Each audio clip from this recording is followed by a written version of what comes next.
the voice vote was for the ayes, which means the majority carried the voice votes. So it was natural that they should carry the head count. But they didn't stay for the head count. Question was why? This is the finance minister speaking. He says, I am not sure there should be a need for parliamentary approval for the principles and objectives of the budget. Because truly, there's appropriation where then you can get to estimate and the nitty-gritties of that. I mean, who will be against a budget that is macro stability and that there is relief for the people of Ghana and there is growth? I am not sure anybody will be against that. So maybe it is unnecessary to mention there is to get the issue of appropriation and estimate as to where that judgment should come, because I think what we have now should not necessarily be.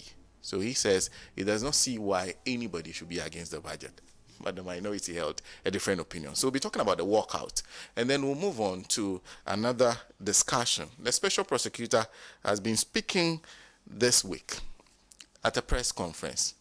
His major concern is with the judiciary. We'll be talking about his lamentations, and then we'll end with the truce that has been secured between Israel and Palestine, the conflict. That's where we end. Those are the three issues we'll be talking about this morning. And of course, join us for this discussion, Comrade Kwesi Pratt Jr., who is General Secretary of the Socialist Movement of Ghana, and then Alhaji Husseini, who is Member of Parliament for Sanyarigo. It's wonderful having him on the show. And then we're joined by a very good friend, Bernard Mona, who is a former national chairman of the People's National Convention. And sitting right by me is Nana Ekuya Avele, who is a member of the NDC's communication team. So that's our panel for today. We're a bit behind time, so let's dive right into it and start with the walkout of the majority on the budget. And let's start with the man who saw it all, Honorable ABF Husseini. Honorable, good morning. Good morning, Sana. Good morning to yourself. Good morning to my sister. And let me salute her for the gallantry and the good work she's doing for Mother Ghana and our great party. My comrade Ben Amon asked for me every day. I'm with him. I just want to urge him that he should tone down those things. I had a discussion with him outside. Thank you. Yes, and my comrade Kwesi Pratt. But the way you are looking at me this morning, am I carrying a dead monkey? Worse than that. It's worse than carrying a dead monkey. Then leave it, don't see it on air. Let me say good morning to our viewers, the great viewers of Pan Africa TV that goes everywhere, and to our technical people here, and the Blichina people of the Sanargo constituency. Sana, let me premise my presentation on a recognition of where we are today. I think there's no iota of doubt. This worker that you are talking about, when a house has fallen, you don't ask whether the roof is still standing. The MPP is a party increasingly in disarray. The discontent and disenchantment with the hijacking of the party by President Nana Akufo-Addo for Dr. Bawumia and his ilk has sent deep-seated disenchantment in the ranks of the party. And so this is a party that is wallowing in the wilderness for now. Many of their supporters are not in sync with what the party is doing at the moment. And so people say that when you want to disease from seeing calamity, you seek remedy from your feet. So many of them, in large numbers, at the grassroots you see, but even at the top level where they have started dismissing people, you can see that thing coming. So let me place it on that pedestal. That is it's a chance. So don't be surprised that even in parliament, there's massive disenchantment with the party. If you come to the house on a daily basis, sometimes you cannot get more than 10, 15 people on the side of the MPP who are there to do business. And so on the matter of the approval of one of the most important instruments in the party's bid to steer the affairs of the state, like the budget. They cannot get their numbers. So this workout, all the hula baloo and others, is down to nothing simple, numbers. They simply don't have the numbers to be in the house, to participate in the proceedings of the and vote. Even for just 5-10 minutes to come to the house to vote, it's a problem for the MPP now. So it just tells you that straight. They are dead in the market. You don't need to announce their demise. It's clear. This is a party that is working with its eyes open straight into opposition by the grace of Allah Almighty. And I have no doubt that it will happen. Now, let me come to this budget. It is important to place the budget within a context. That this budget is coming at a time Ghanaians are living the most excruciatingly hard lives, misery, across the length and breadth of the country. Nowhere in this country, Senna, will you go that you will not hear the loud groans and cries of Ghanaians about the hardship in the system. This is a situation in which, if you want to just give a broad recognition, virtually all the macroeconomic indicators are in disarray. If you take revenue for all the years that I'm talking about this has not been able to match expenditure. So there has been a consistent building of deficit. And you come to see even the same budget, this same budget exemplifying another deficit. If you look at inflation, inflation is the highest in more than 2 decades. Okay? Notwithstanding the fact that they are beating their chest in triumph and saying it has come down from 54.1% to about 36% as they speak now. But who took it to 54.1%? Under whose watch? Okay? If you look at the exchange rate, today the exchange rate has exceeded 12 Ghana cedis, headed towards 13. It had gone some time ago to 15 Ghana cedis. Okay? Fuel prices, which the MPP and the Dr. President Akufo-Addo and Dr. Bawumia declared that was 14 cedis a gallon. Today, the price of a gallon of a liter of fuel was what was under President Mahama for a gallon. Under President Mahama, fuel price was 40 cedis a gallon. And take note, a gallon is 4.5 liters. Alright? So you are talking about a hike of more than 4.5%, more than 4.5 times, not percentage. Okay? So now you are having a situation in which there's a huge financial crunch, and it is speculated, and even financial analysts have. If you are not careful, we will go back to another banking crisis where 7 banks were collapsed. And 245 microcredit institutions went along with them. And we spent 22 billion Ghana cedis to collapse those banks. Today, it is not only the banks that are collapsing. The central bank, which is the supervisor of all the banks, itself is collapsing. It has produced unprecedented level of debt. 60.8 billion losses. Its capital base 55.1 billion eroded. So you see that the fundamental basis of all our economic decision is in disarray. So this is the background from which we are coming. Businesses are stressed. Business people cannot even get the requisite capital to borrow at a healthy rate. Look at the lending rates now. They are approaching 40%. Which businessman can go and lend, borrow money at that rate, be able to expand, do business and pay back the loan? So this is the background from which we are coming. In fact, when in the run-up to the budget, the Association of Ghana Industries, Guta, many other businesses, peasant farmers, almost every noticeable institution in this country appealed to to Nana Akufo-Addo and Dr. Bawumia that the budget they are about to bring must provide some relief for Ghanaians. Sana. And so Ghanaians were looking for the slightest hope that this budget can instill in them. By, among others, doing what? Fundamentally, to lower taxes. to tackle the regime of extortionate taxation Ghanaians have gone through. And I can tell you without any doubt, it's a matter of record. Ghanaians are the most extortionately taxed in the West African sub-region. So the last thing anybody wanted to see again in this budget was a regime of taxes.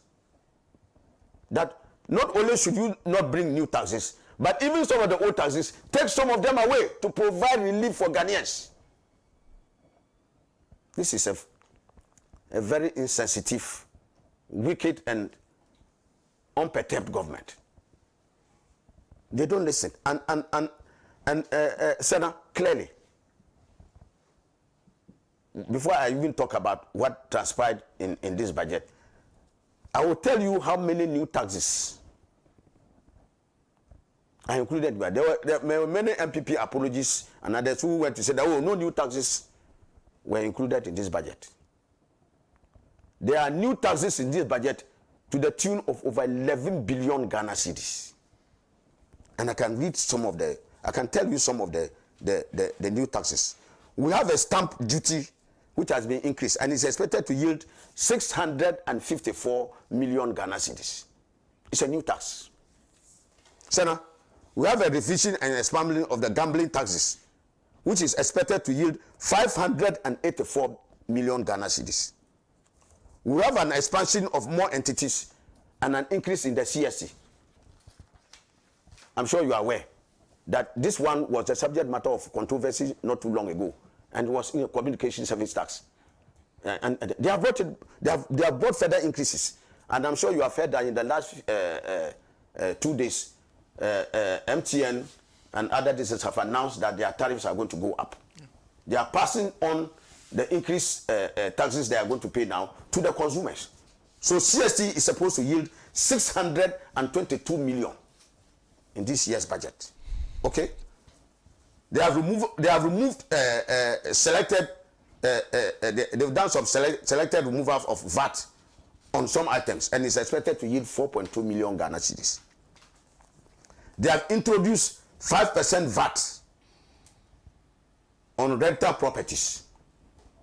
So if you rent your house and others, you are now going to charge VAT of 5% of what 5% of the total amount that you are renting it for, and pay it as VAT to government. This is a new tax that has been brought. They have also introduced withholding tax increases from. In fact, they have increased the VAT threshold from 5 to 15%. That is a new tax. And they have also even brought on board 0.5% flat VAT rate for commercial properties. They have also increased the special petroleum tax ratio in this budget, and it's expected to rake in 1 billion Ghana cedis, special petroleum tax. They have brought in an emission tax. Some want to call it that climate tax or something, but it's an emission tax. In fact, we see it as a recalibration of this luxury car tax. So part of it is 10 years car, a car of over 10 years and others. That ban, it will be brought back again. And in its place, this emission tax plus packaging tax. Those who are in the packaging industry who hitherto enjoyed that lesson, now they are going to pay. These two are expected to yield 787 million Ghana cedis. And then also taxes on the informal sector. So these are even more than 10 taxes.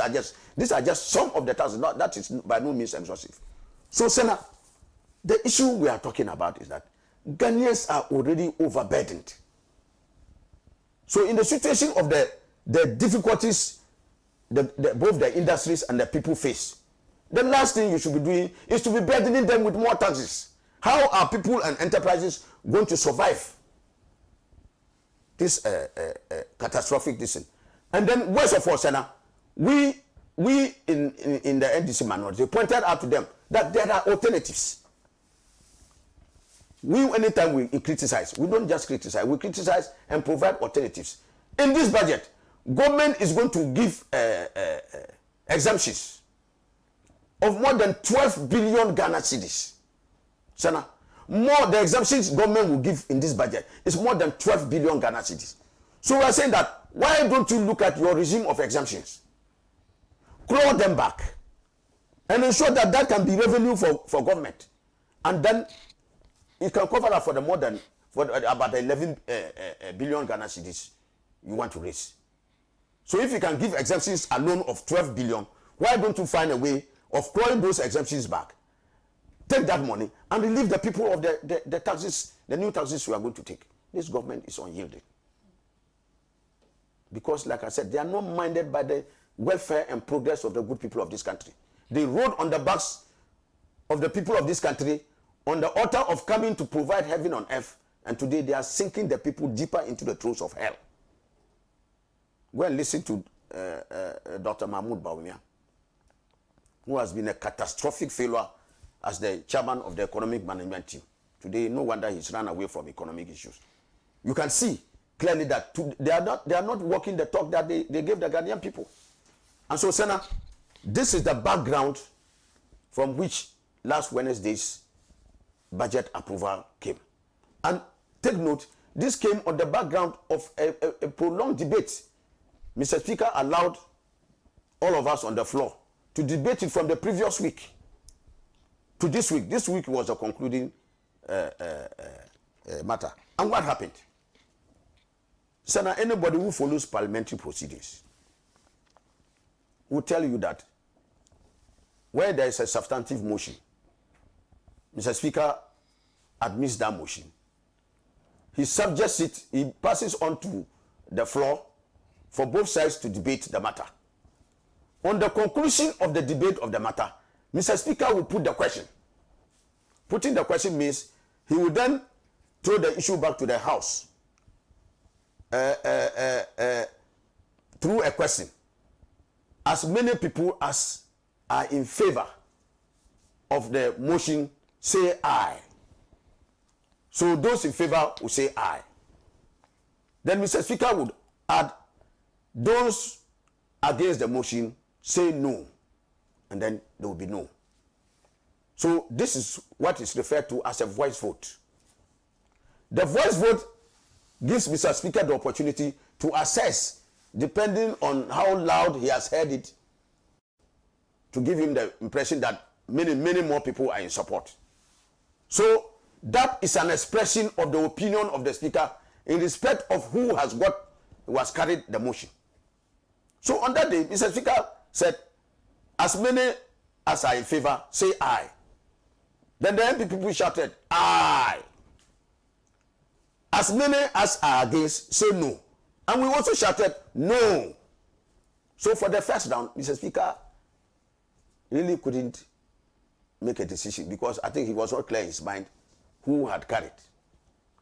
So he put the question again. As many as are in favor, say aye. The ayes from the MPP shouted their ayes. And then again, we also shouted our noes. So Mr. Speaker paused for a few seconds and said, I think, and Senator, take note of the word, I think the ayes have it. So when Mr. Speaker said, I think the ayes have it, he had expressed an opinion as to who, in his belief, carried the motion. And as soon as Mr. Speaker said that, the first deputy minority, the deputy minority leader, Honorable Ama Kofibua, rose to his feet and got the Speaker's attention and said, Mr. Speaker, I disagree with your decision on the voice vote. And I'm coming under order 113(2), which is virtually a challenge to the Speaker's ruling. And then that calls for what? A head count.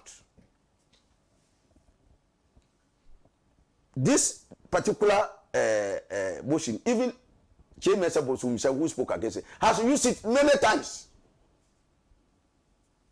And this is not novel to Parliament. It's one of the orders that Parliament members of Parliament have used. And so it was not strange when that decision for a head count was raised. And very simple. What is the decision for a head count? That every member of Parliament present must be given the opportunity to have his say on the decision of the budget. So they will get, either all of you will get up to be counted, or Mr. Speaker in his directive would say, maybe clerks at table, make sure that you call the names of everybody and then pick it. As soon as Mr. Speaker said everybody will stand up for his name to be called, for him to be seen and his vote recorded, the MPP went bankers. Because they had realized that, Senator, like I said, the numbers were not there. And let me say this for the record. What frightened them most was Mr. Speaker's reference to the fact that your name will be called, you stand up and you'll be recognized. There was once upon a time, 2 years ago, when they worked out on the previous one, in the run up to the world, there were reports that at that time, Honorable Adwasafu had not come. They impersonated. Somebody allegedly stood in the look-alike like Honorable Adwasafu in order to get their numbers for them to get that budget passed. This matter had even been brought on the floor before, but somehow, I'm sure they tried to use their numbers to obfuscate the decision. So when Mr. Speaker said that every member of Parliament will be called by his name, stand up, be recognized as a vote, hell broke loose, because they realized that they say the air is the friend of the fowl, but the air is the first to open up the anus of the fowl anytime it stands in the open. And so this is it. As soon as it came out that the names were going to come out, and they knew they had no numbers, and that each person would be called, and as we were called, in our estimation, about 6 of them were not present, including a deputy finance minister and Honorable Kennedy Japan. So they were even making allegations that on our side, Sam George and others, but Sam George was even present in the morning of that vote. In fact, he even responded to Mr. Speaker's reference to the issue of parliaments outside designating people as speakers. Okay, so there was absolutely no doubt that while we had the numbers, they did not have the numbers. We were clearly more than them. And so, in the face of that ominous defeat, staring them in the face, they sought remedy from their feet. And that is why, from a signal from the majority leader, my friend OPK, who is their marshal enforcing their orders, got all of them to walk out of the decision. And so, Senator, the walkout was not instigated by anything than the fact that they had no numbers. And not having the numbers meant that if the count was taken, the budget would have been defeated. Not only would that have been an indictment on their inability to bring their numbers, but the 2024 budget would have been thrown out of thrown out of Parliament. And that is a huge embarrassment, not only to them domestically, but externally. External partners are looking at what is happening in respect of Ghanaians' appreciation of the budget and seeing whether or not it has support. And if the government cannot even get the numbers to pass its own budget, then doing business with the government is risky. So this is why I said that this is a government in disarray. So the finance minister is already taking a flag. And so I'm not surprised that it is the finance minister who went and started the thing that the budget has been approved. Does it lie in the mouth of the finance minister to decide that the budget has been approved? He's not a member of Parliament. And even though he was present in the chamber, when the vote was going to be taken, he would either have been ushered out or he would be made to sit down. When people rise, he can rise to be counted. So it doesn't lie in the mouth of the finance minister to have made the statement that the budget has been approved. And it's a huge embarrassment for him to say so. Because now that is abundantly clear, Mr. Speaker has made it without any iota of doubt that the budget, the 2024 budget, has not been approved. And indeed, in the business statement of the House that was read on the floor, on Thursday, it was made abundantly clear that the committee had to reschedule the budget issue to be decided by the House. So, Senator, I can tell you without any doubt, most likely by Thursday, it is by Thursday of this week, that the issue of the budget will be brought back to the House for a decision in respect of Mr. Speaker's ruling for the head count to be taken. So we'll do a head count on that day to determine. Maybe the only thing for them is that they will try to use whatever means they have to now bring everybody back to the House, including threats and intimidation. I know they are going for primaries. And so what we even heard on the House before we rose was that those members who are not coming, they are likely to target them and target them in their constituencies and use state funds, because obviously government, they will come after them. And this is not new. In the last parliament, they targeted a number of their members who they found not to sing along with them all the time.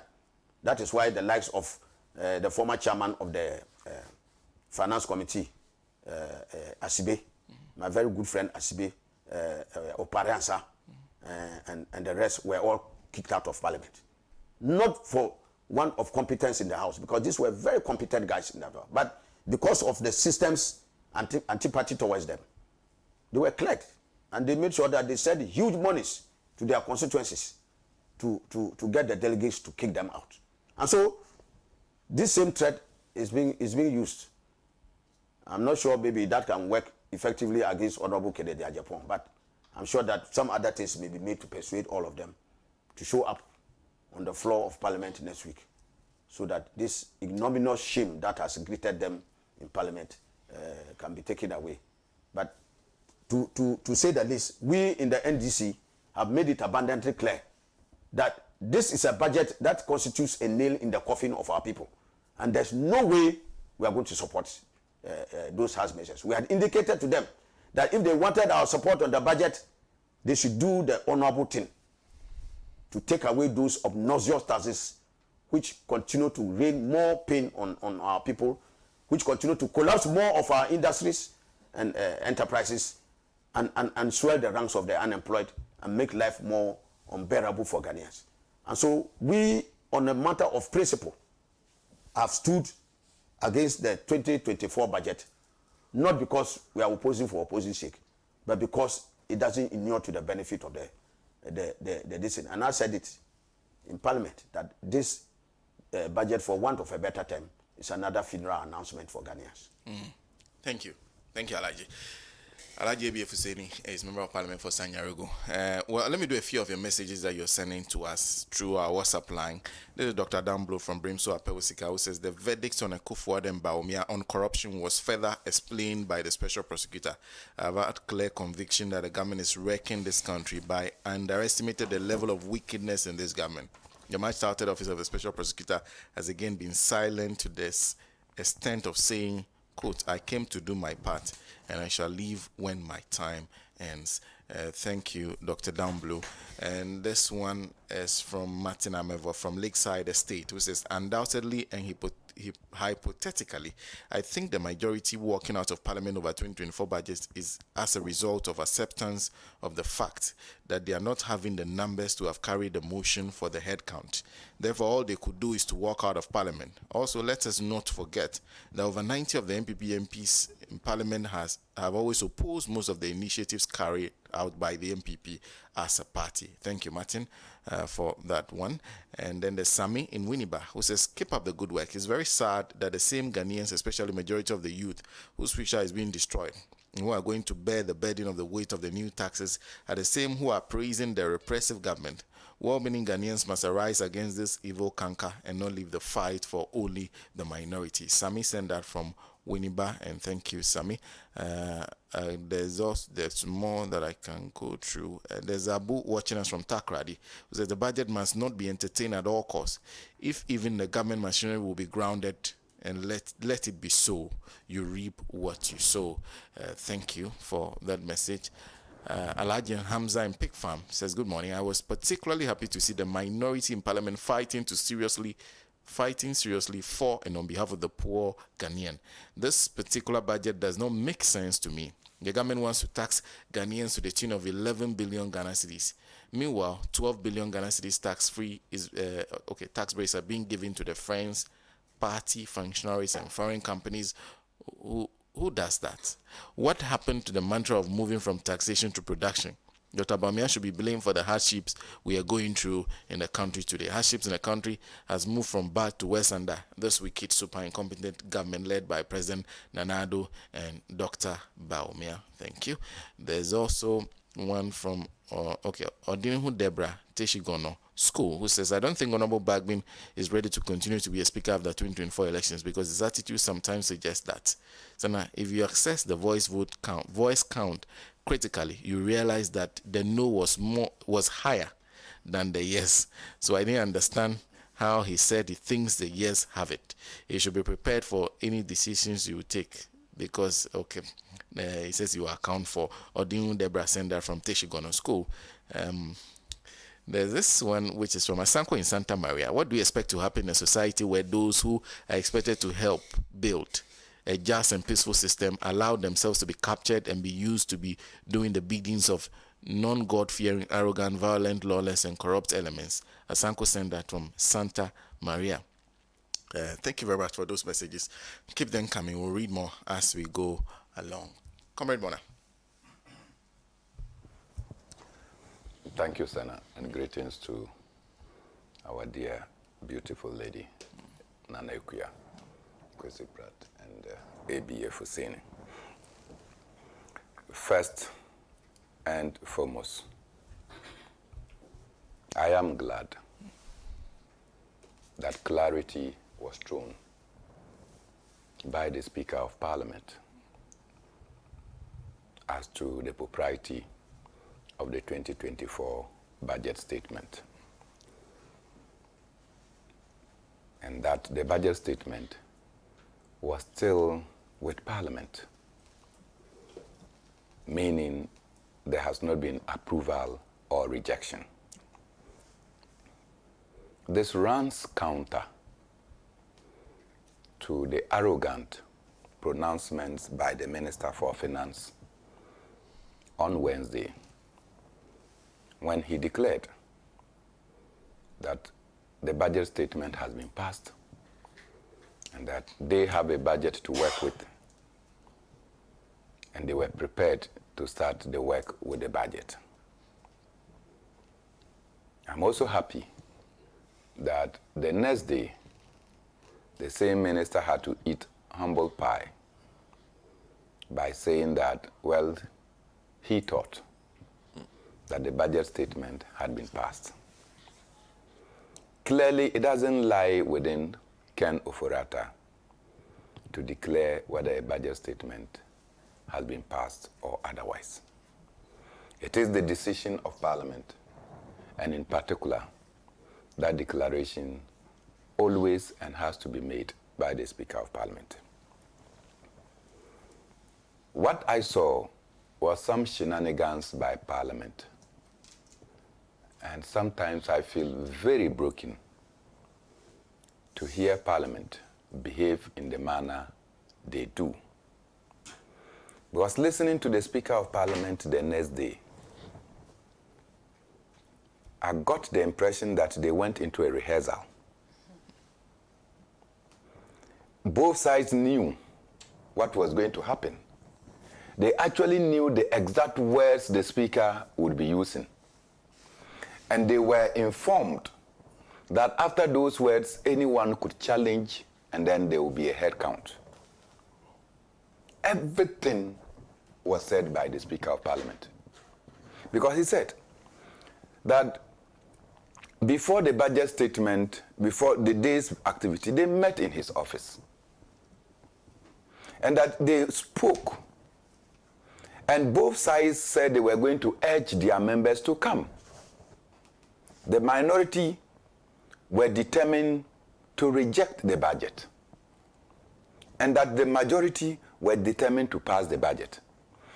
And knowing very well that both sides did not have all their members, he told them that in that case, when everything is done and the debate is concluded, he, the speaker, will raise the question and conclude that he thinks if anyone had an opposition or objection, they could raise it.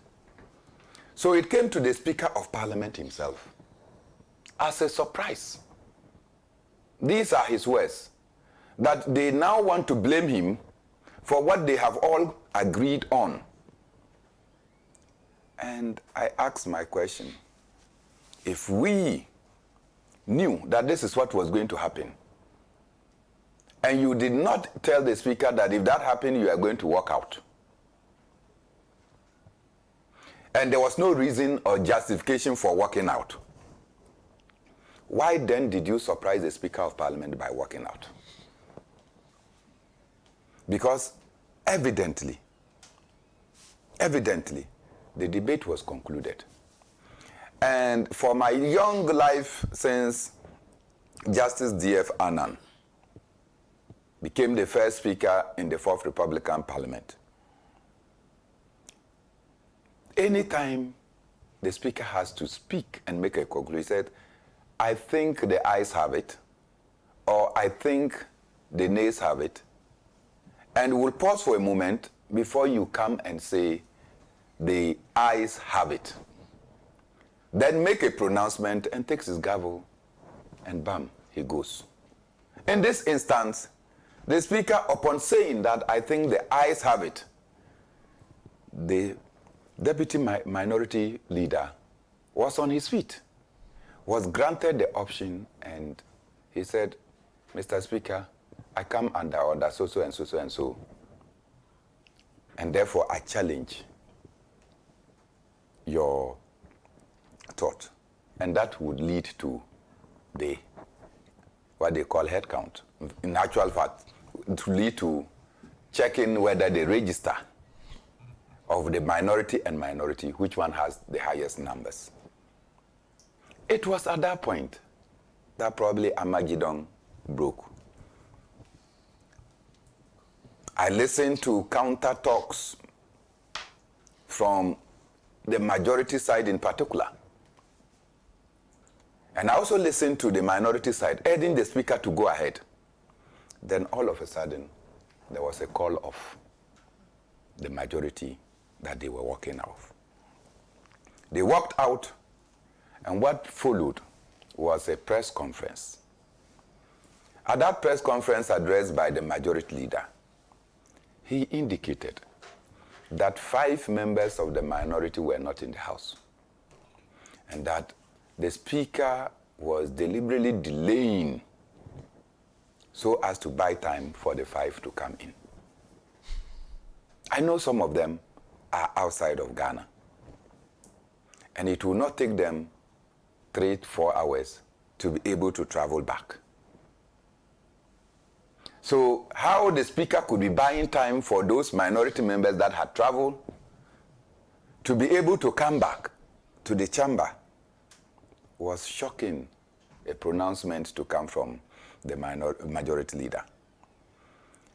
And then you ask yourself, if you had the numbers, why did you walk out? You should have been in the floor and be insisting that the head count should have taken place. But this is your budget. It is not the minority's budget. And you are working out on your own budget. Then there is something fundamentally wrong. And I don't know what games Parliament is playing with us, but I can only say that there is some game that they themselves understand that I cannot explain. Sam George evidently was in the House, but the majority leader said Sam George was not in the House. He came to battle it.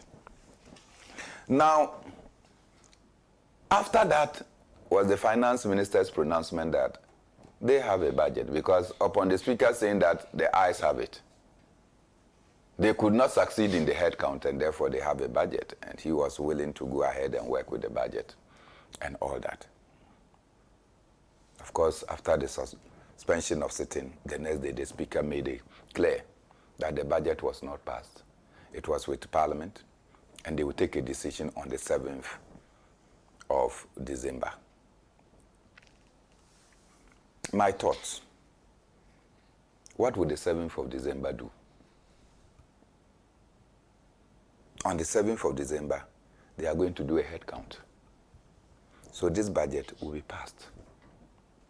Amidst all the difficulties that it will pose for us, I don't see this budget getting or being thrown out. It will be passed. So it's like a blow that is inevitably yours, but you find a way to delay it. That blow will still come to us. Because, see, the kind of governance that I am witnessing under President Akufo-Addo is that whatever he wants to carry will be carried. There has been much expectation that given that we have 137, that it was likely that this parliament will show a certain muscle. And somehow, the very person that makes it 138 for one group is the one that the MPP blasted, insulted, discredited, and said all things about him. He has the opportunity to tilt the balance. And he decides that every time, whether MPP is doing the bidding of his constituents, of the people of Ghana, he will go and vote for the MPP. So probably part of the problem is that this question of independence or independent candidatures or MPs is of no relevance, because when you go, by the nature of our parliament, you must belong to the majority or minority side. And in belonging, it gives the full impression that you must always agree with what they call the whip system. And that individual opinions cannot be expressed in our parliament. That is part of the challenge we are facing in our national discourse. Will this budget statement solve any problems for us? I think it will add more problems to the people of Ghana. Because I listened to Ken Ofori-Atta keenly, particularly in the mid-year budget review. And in the mid-year budget review, Ken Ofori-Atta cut jobs. They suspended payments. They knew economic growth was going to come down.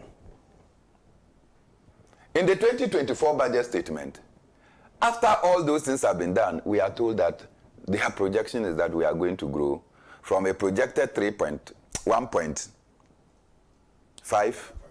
to 3.2.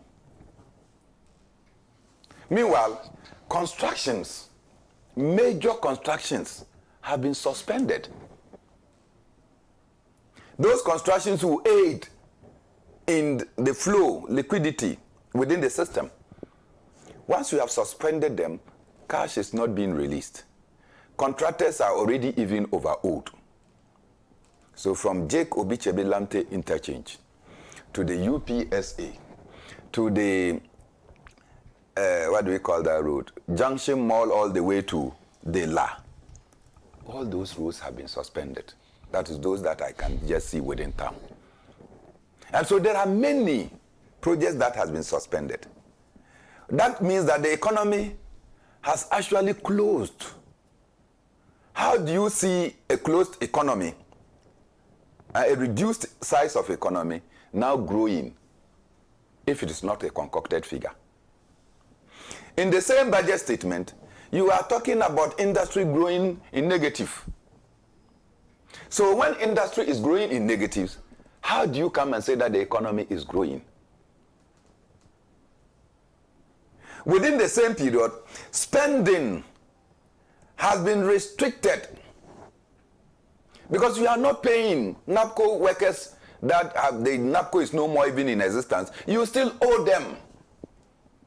Until last week, right, or this week, that we are told that 154 million of nursing trainees allowance or allowances has been released.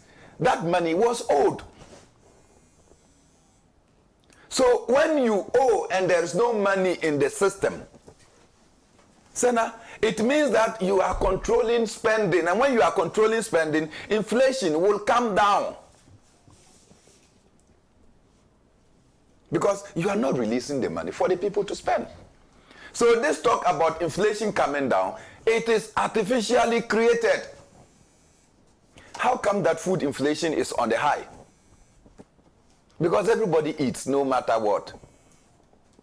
If you will not get 3 times, but at least once, you have to hustle to eat. So food inflation is still on the ascendancy. But every other thing, you have held down. And so definitely, you will see this artificial containment of inflation. But it doesn't lead to anything. You know, I lament, because it's like we have a certain fixation towards what I describe as the economics of averages. GDP growth, per capita income, inflation. Senna, when we talk about the GDP, it's the summation either of the expenditure of each one of us in the country, or the summation of the income. Right? So President Akufo-Addo's income, plus your income, plus my income, plus Ken Ofori-Attah's income, assuming that that is the size of the population of Ghana. When we add, that will constitute our GDP. Right? Then when we divide that amount of money by the population, that becomes per capita income. How is that a representative of the well-being of the economy of Ghana? Worst of all is that in summing up what is produced, the incomes in the country, you are not summing up just that of Ghanaians.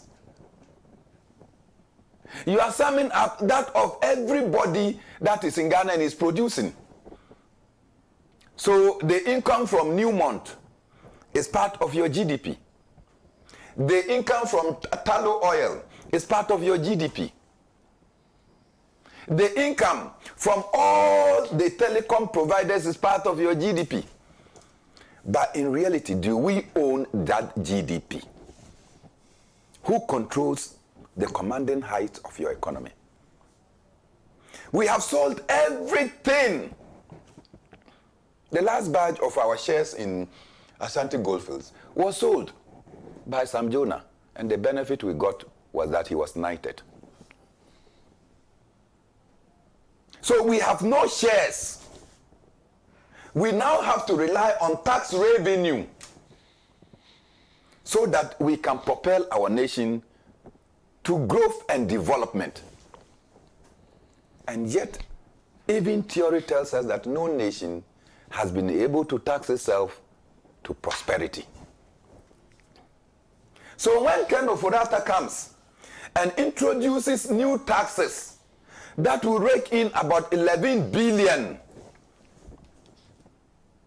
that is imposing more hardship, shrinking businesses, because when the business cannot pay its workers, it will reduce the size, not so, so that they can manage. So you are shrinking the businesses and imposing more taxes. So many more businesses are going to collapse. We are not thinking about innovative ways of raising money. All that we are thinking about is tax today, tax tomorrow, tax today, tax tomorrow. Even as we want to raise these taxes, new taxes of 11 billion, we have taken a decision that, look, we need to bring in certain things. So we are going to grant tax exemptions up to 12.5 billion. Tax exemptions.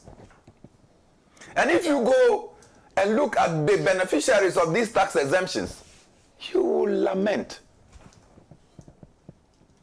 So it is like we're not interested in determining for ourselves what should happen.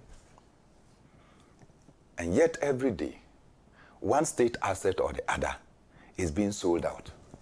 Because we claim that management is not doing well, and who says that curing management inefficiency is to dispose of the state asset and not to go around and look for quality management, even if it requires we should bring them from abroad or anywhere to come and manage the assets.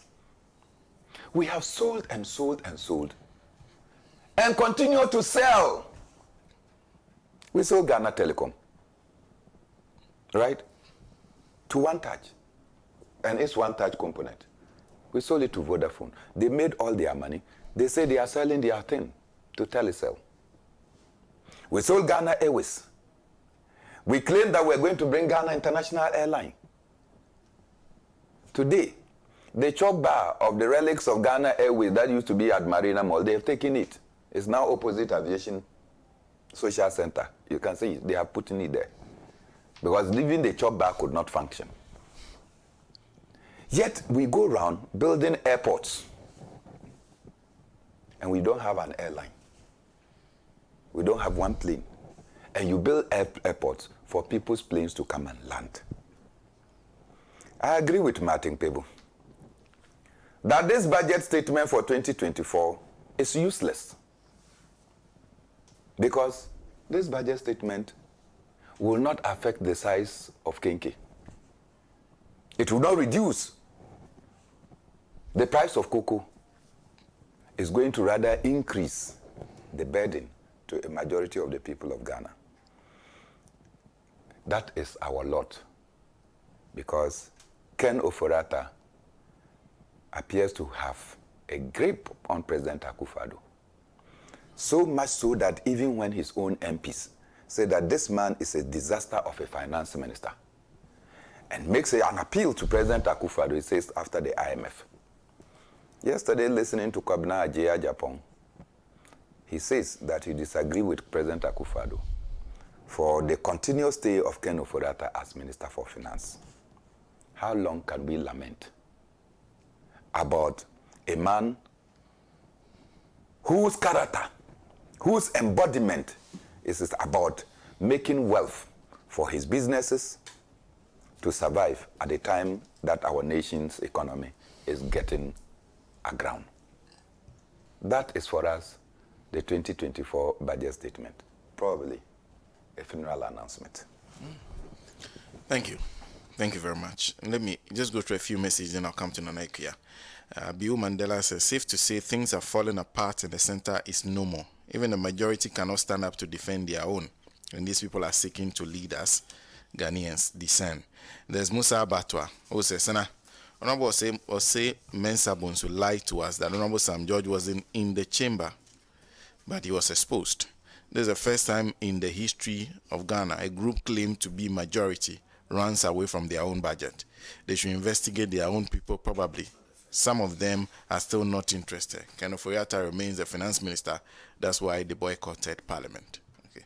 The second time, what happened under this administration? Alhaji Paul from Akachi says, in fact, all well-meaning Ghanaian youth should rise up against the MPP government now for things to change. Else, our future has no hope at all. MPP has already deepened our woes. This is Mano James, who says, please ask Honorable A.B.A. Fuseni. The member of parliament for Hunter West has been battling with illness since 2020. But when it comes to issues in parliament with numbers, it's said that when a member is in the chamber at the moment, it's counted. So if this MP has not been coming to parliament, still can make the MPP, okay, can that still make the MPP MPs a majority? I think that's the question you wanted to ask. Well, so that's coming from...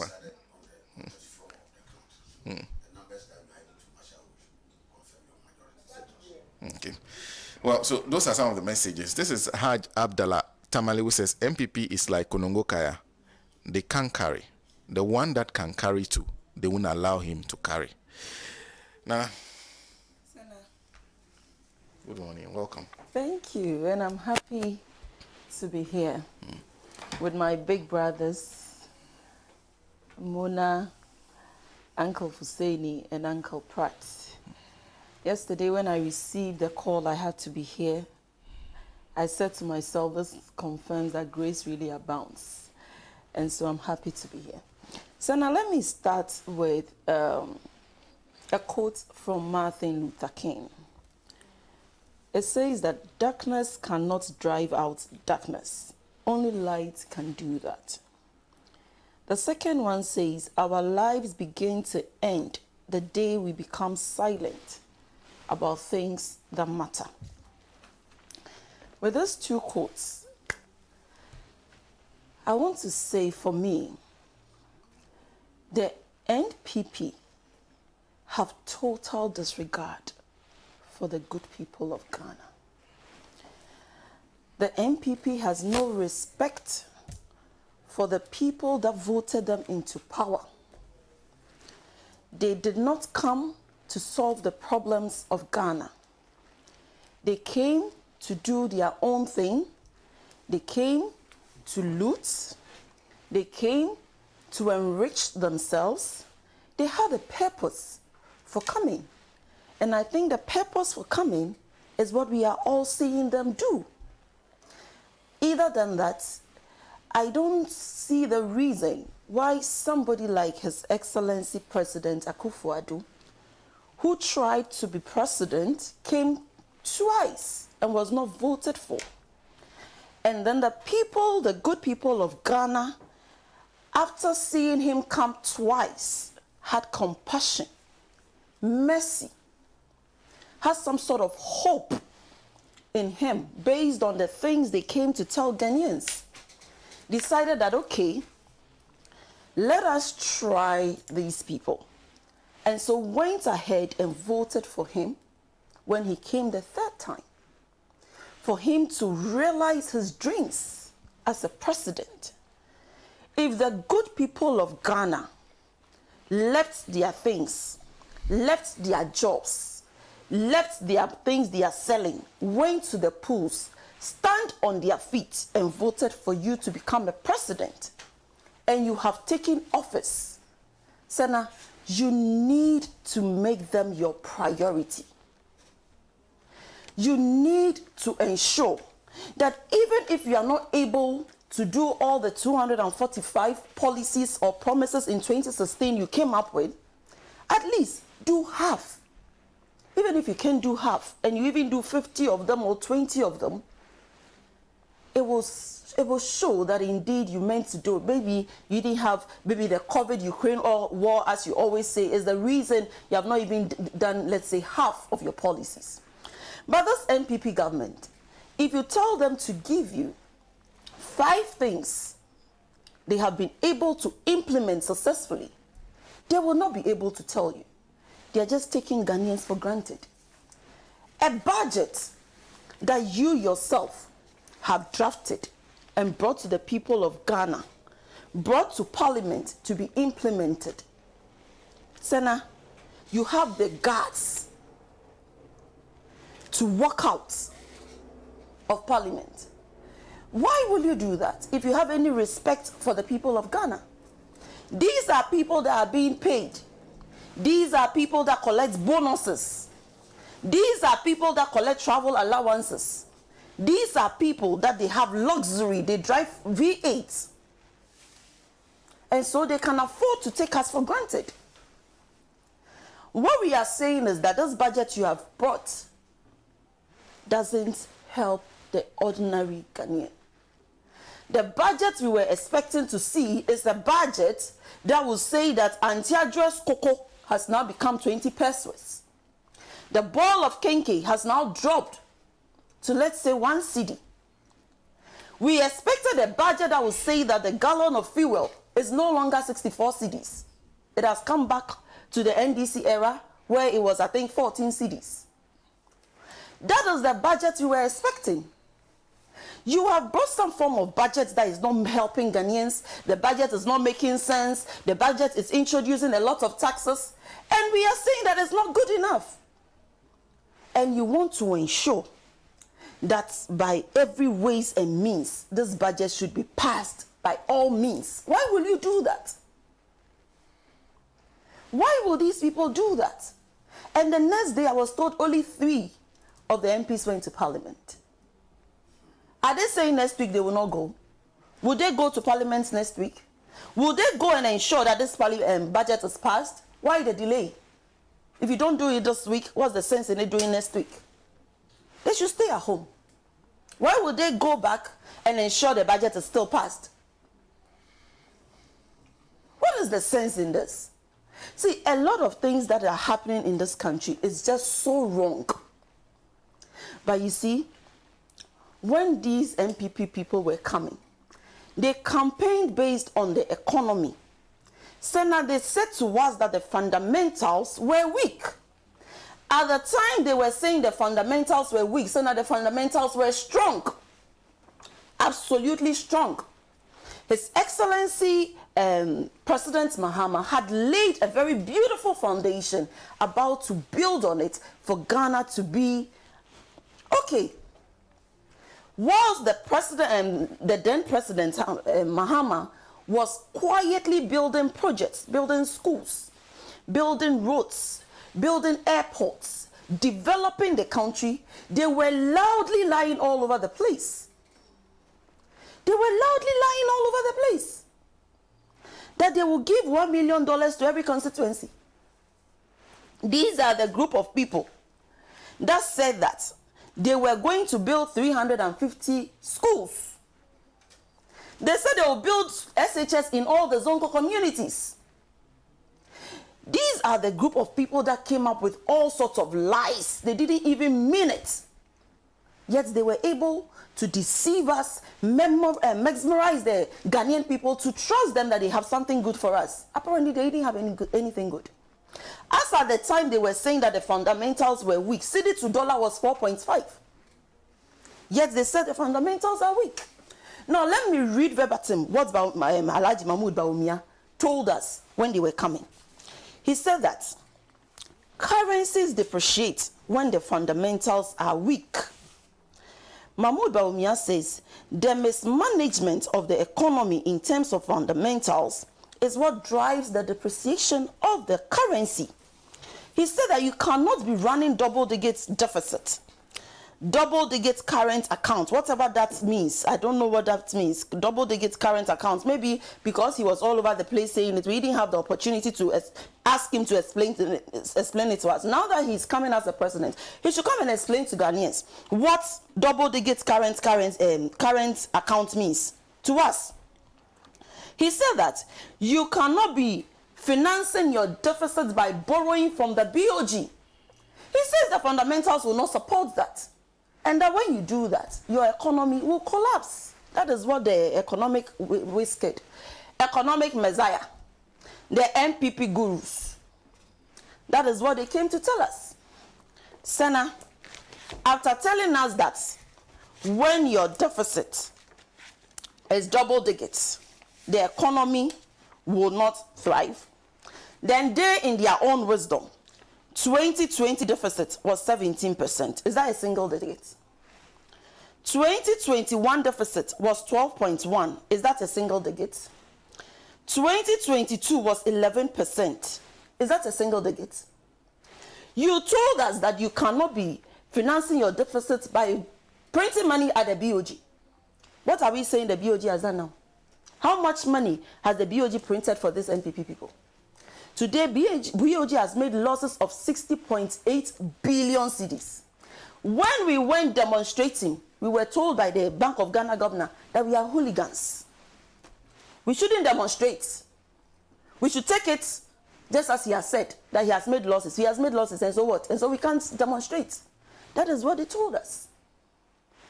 See, let us compare economic performances.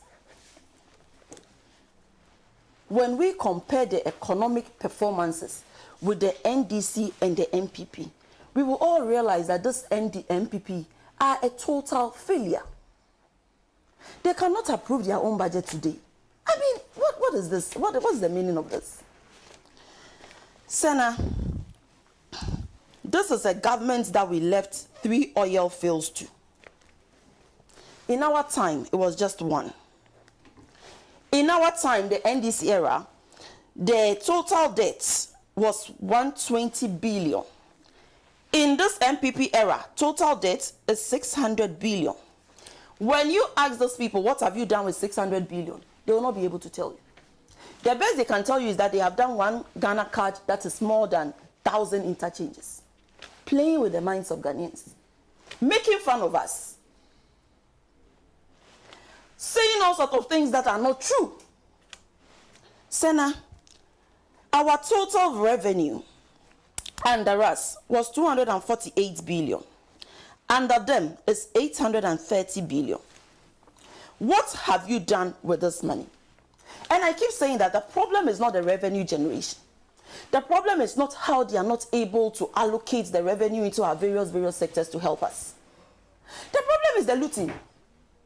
The problem is how they had a loud mouth to condemn the NDC and yet came to power to do worse. That is the problem we are referring to. Listen, inflation under us was 15.4%. Under them is about 38.1. Some time ago, it was 54.1.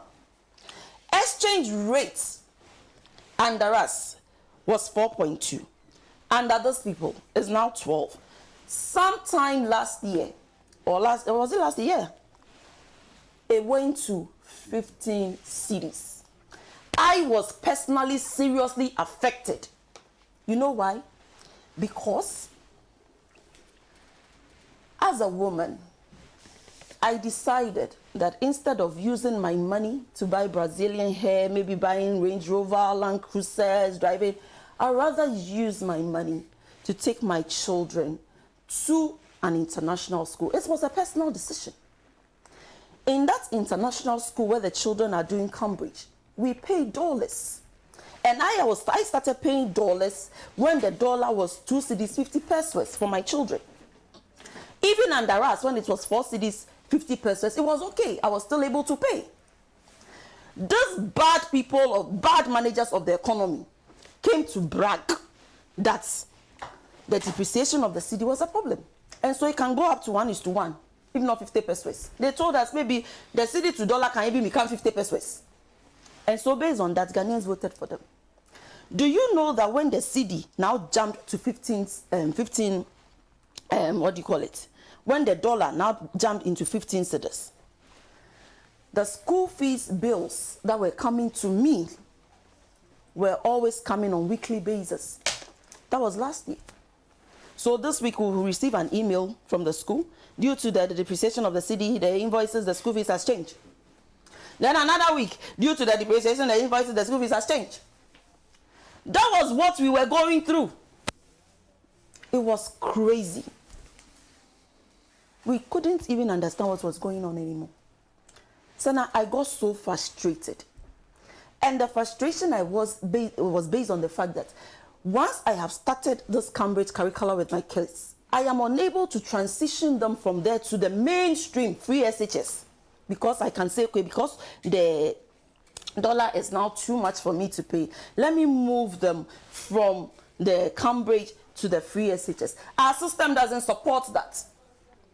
And so once I am stuck because of the bad management of this economy and that the dollar is now 15 cedis, I have to continue whether I like it or not. So that is not just me. A lot of business people that do importation, a lot of people that trade with dollars were all frustrated. This is not what you promised Ghanaians. You didn't promise us such mess, such total mess, such confusion. This is not what you promised us. Senna, debt service. Under His Excellency John Dramani Mahama, we were servicing our debts. It doesn't matter how much a government borrows. What matters is how they are able to pay it. And so if I borrow A and I'm able to pay the A, I am good to go. You have come to borrow, and taking us into default.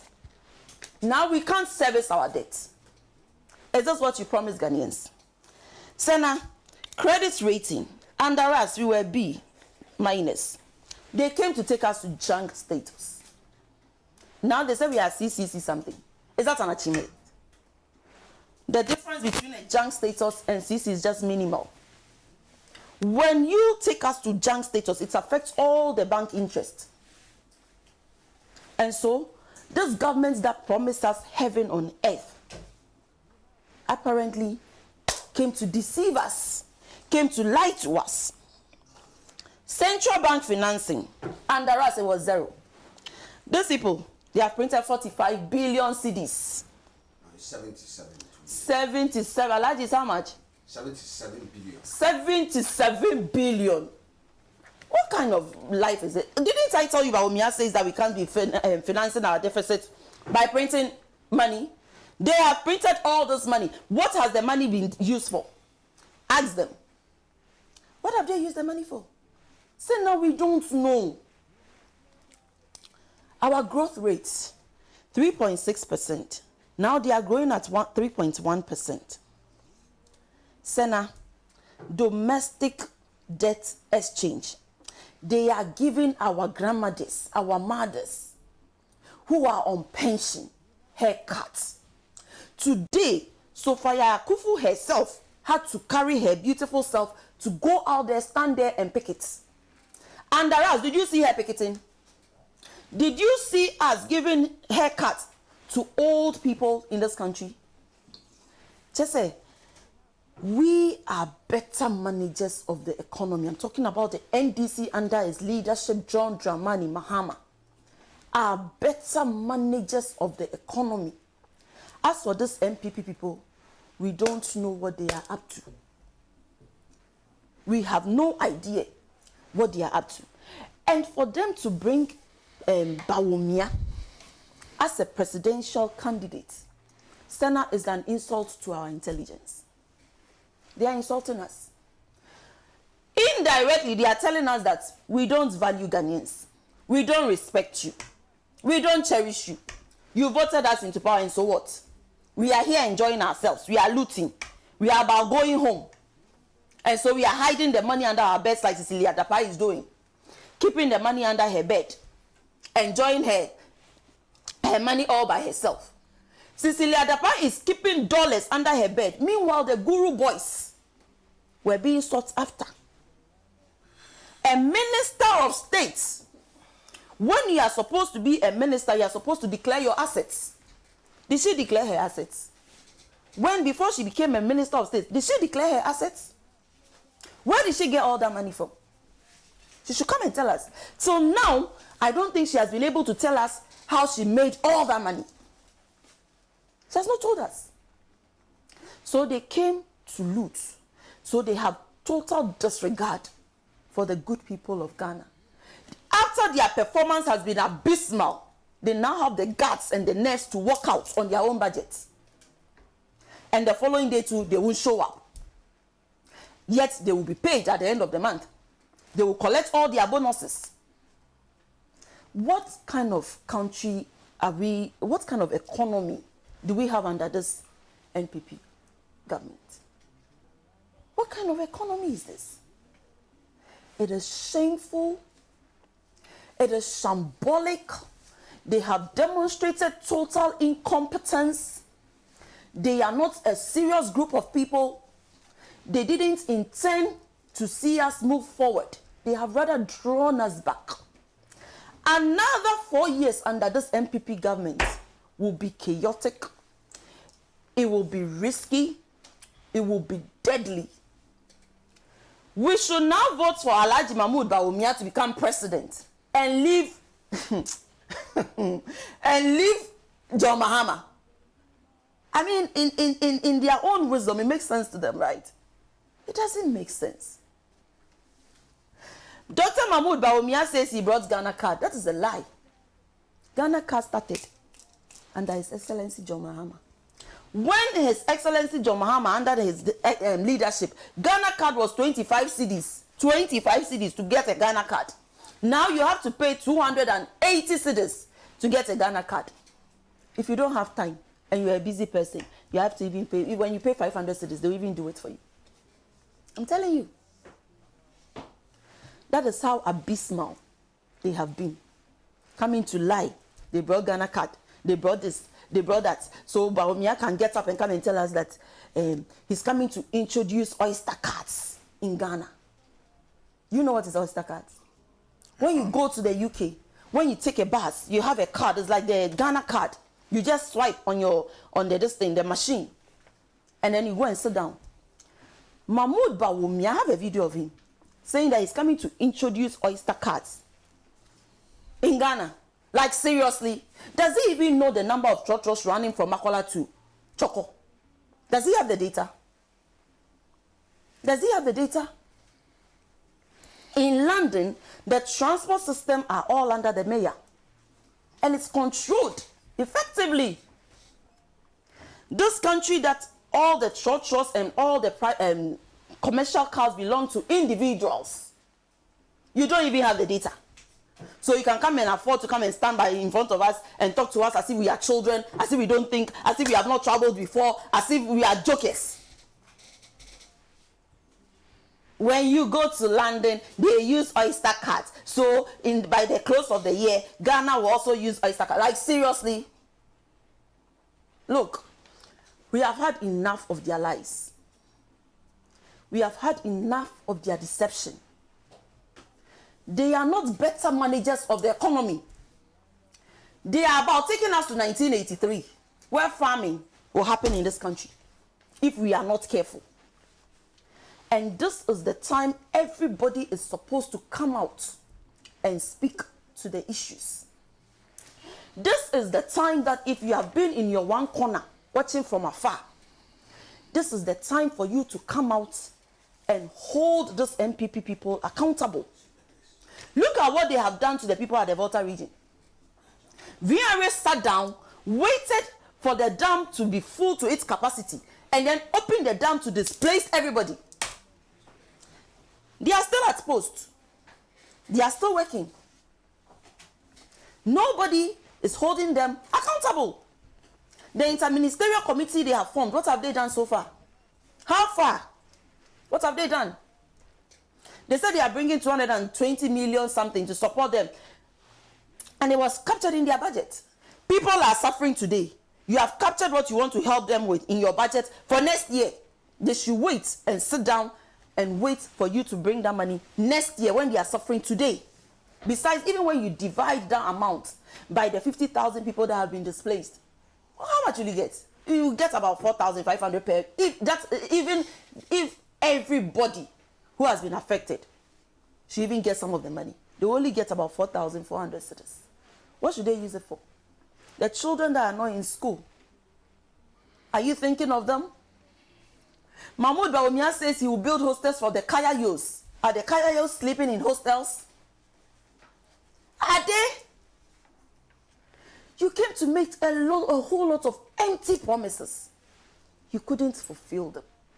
Instead of you to now be remorseful, humble, come to the people of Ghana, tell them I said I'll do this, I'll do that, but I'm unable to do it because of your normal slogan, COVID, Ukraine, war.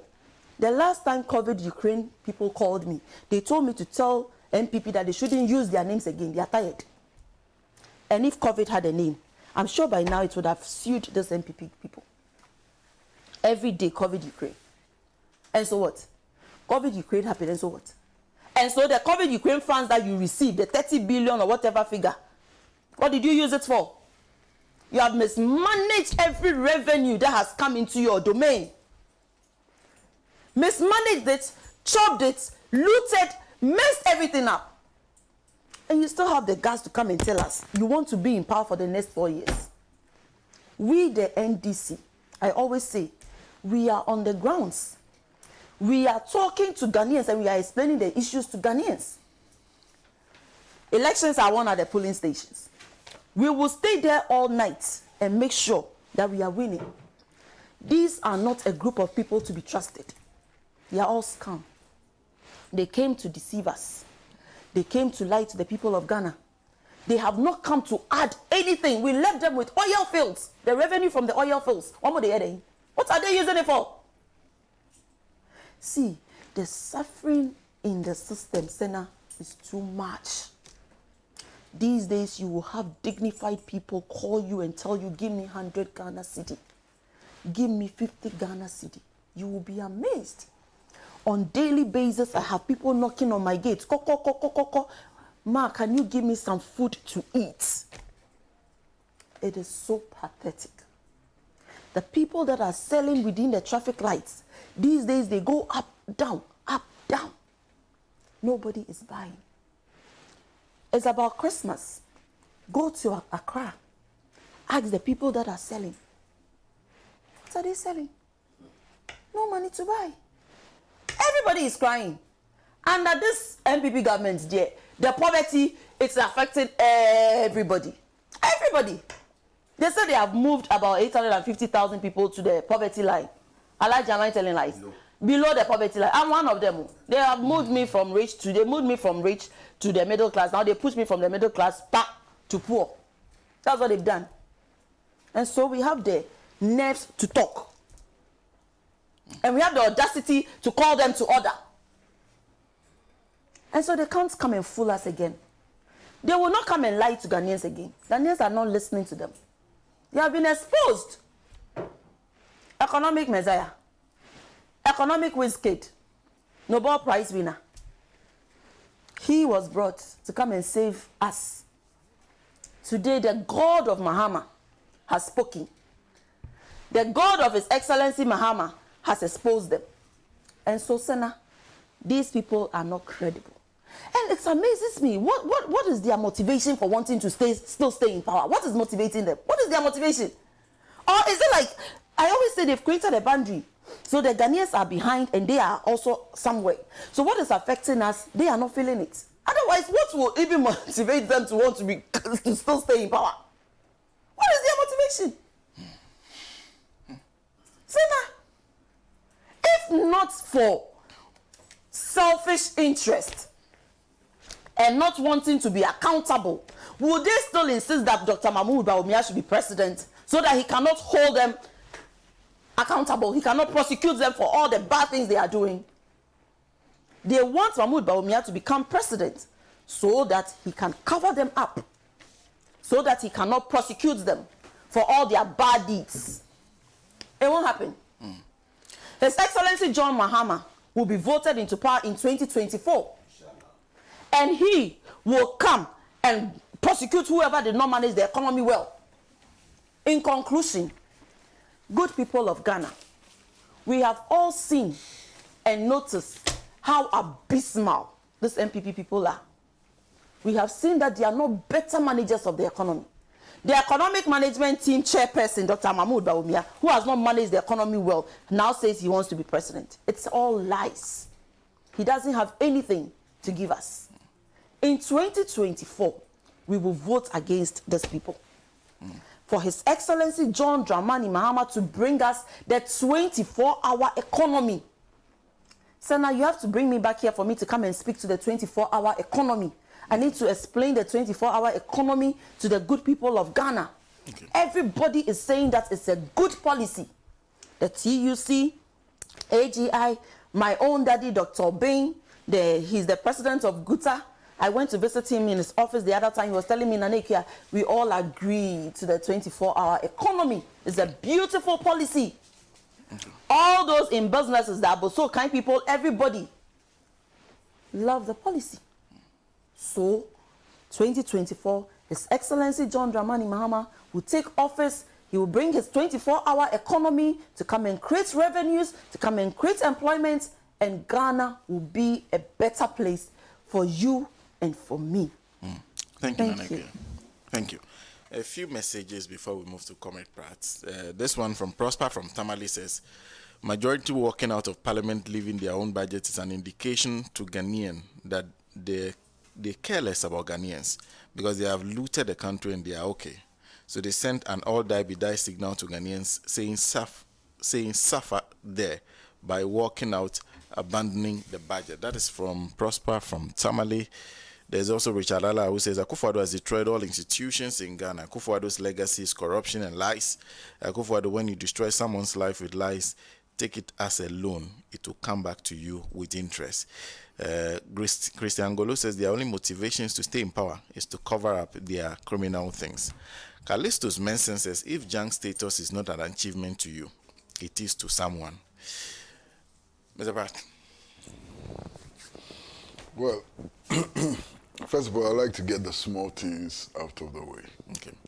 They are really small things, but for the purpose of the historical record and so on, it's important to state them. And my brother Bernard Mona, there's no interchange in Ghana which is named after Jacob Echibilamte. No, none whatsoever.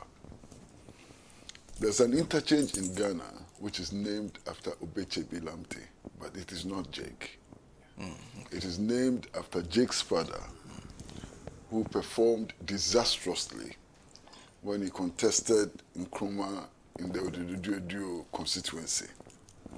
Indeed, it is named after somebody who Justice Akufo-Addo described as a terrorist. It's important to note that. Now, secondly, I think it's important for us to recognize that Parliament is a house of records, or sometimes it's described as a house of records. It is also sometimes described as a house of law, regulations, and tradition. So all of the things that happen in Parliament, and fortunately for us, ABA Fuseni is here, all the things that happen in Parliament follow clearly defined procedures.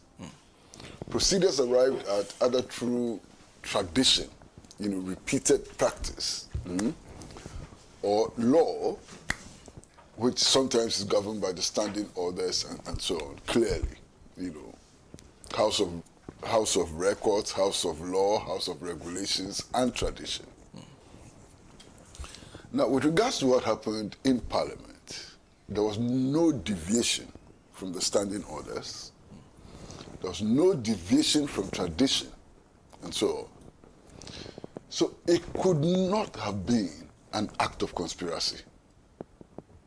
I fail to see how anybody can read conspiracy into what happened in Parliament. There was no conspiracy. Now, I think it followed tradition and also followed the standing orders. And what is the tradition? The tradition is that when there's a voice vote, any speaker makes 3 pronouncements. The first pronouncement that a speaker makes is that I think the so-and-so has it, And he pauses deliberately. The purpose of pausing is to allow for challenges. He does so the second time and also allows for challenges. If there are no challenges, then he makes a decision. Which decision is that the eyes have it or the nose have it. You understand? Clear. That is the practice. And that is the practice which was followed by the sitting Speaker of Parliament. I don't see any conspiracy in what happened in Parliament. Absolutely no conspiracy. You understand? I'm intrigued by some of the things that happened in Parliament that day. And what happened in Parliament that day, simply put, indicates that the so-called majority, and I've never accepted that there's a majority in Parliament, but the so-called majority came to the conclusion that it did not have the numbers. And because it came to the conclusion that it did not have the numbers, like a little schoolboy whose father had bought him a football and had brought the football to the playing field, they decided to run away with the football. Now, if the speaker called for a head count and they had the majority on their side, there was no way a head count would have reduced their majority. If the speaker called for a division and they still had the majority on their side, there was no way that a division could have reduced their majority. No way, absolutely no way at all. So how come that they absconded? Now, I've listened to them very carefully. The official position is that they have 138 members of parliament and that the opposition or the minority has 137. They are telling us that by their count, 5 members of the minority were not in the House, by their count. Now that reduces the minority side to 132, okay? Now for the minority to be able to carry the day, given the scenario that they paint and so on, it means that 6 people had to be absent from their side. By all the calculations that they had made, it was clear that 6 were not absent. So what was the real fear? And the real fear can be explained in terms of developments in the House over the last 2 years or more. One, it's important to recognize that even with their so-called majority, and when all of them were present in the House, Right Honorable Alban Sumani Bagui was elected as Speaker. That's a very important, signpost. Okay? Now, how could that have happened? That could only have happened if there were dissensions from their numbers. Okay? Now, the other indicator that for me is interesting is the fact that today all of us know that if you go to Parliament, the vast majority of the so-called majority has no confidence in the finance minister. And it's been expressed. They've expressed it openly and so on. Now, if you come to the minority, the vast majority of the minority also has no confidence in the finance minister. Now, it is only a miracle which would explain why the finance minister is still at post. Perhaps extreme partisanship and total disregard for facts and reality is what makes it possible for the finance minister to stay at post. Not just to stay at post, but to have the courage to present a budget, to this parliament. So clearly, my conclusion is that the so-called majority ran away from parliament because they sensed defeat. That is the only way to explain what had happened in parliament. Now, there have been discussions about the merits of this budget, what this budget is intended to do and not to do, and so on. Again, I think it's a very simple and straightforward matter. Anybody who has been reading the staff level agreement between the government of Ghana and the International Monetary Fund could easily have predicted this budget. This budget essentially is an IMF budget. And it follows everything in the staff level agreement reached with the government of Ghana by the IMF. So there's nothing in this budget which is surprising. It was predictable, it was clear, and so on. Now, so what is the purpose of this budget?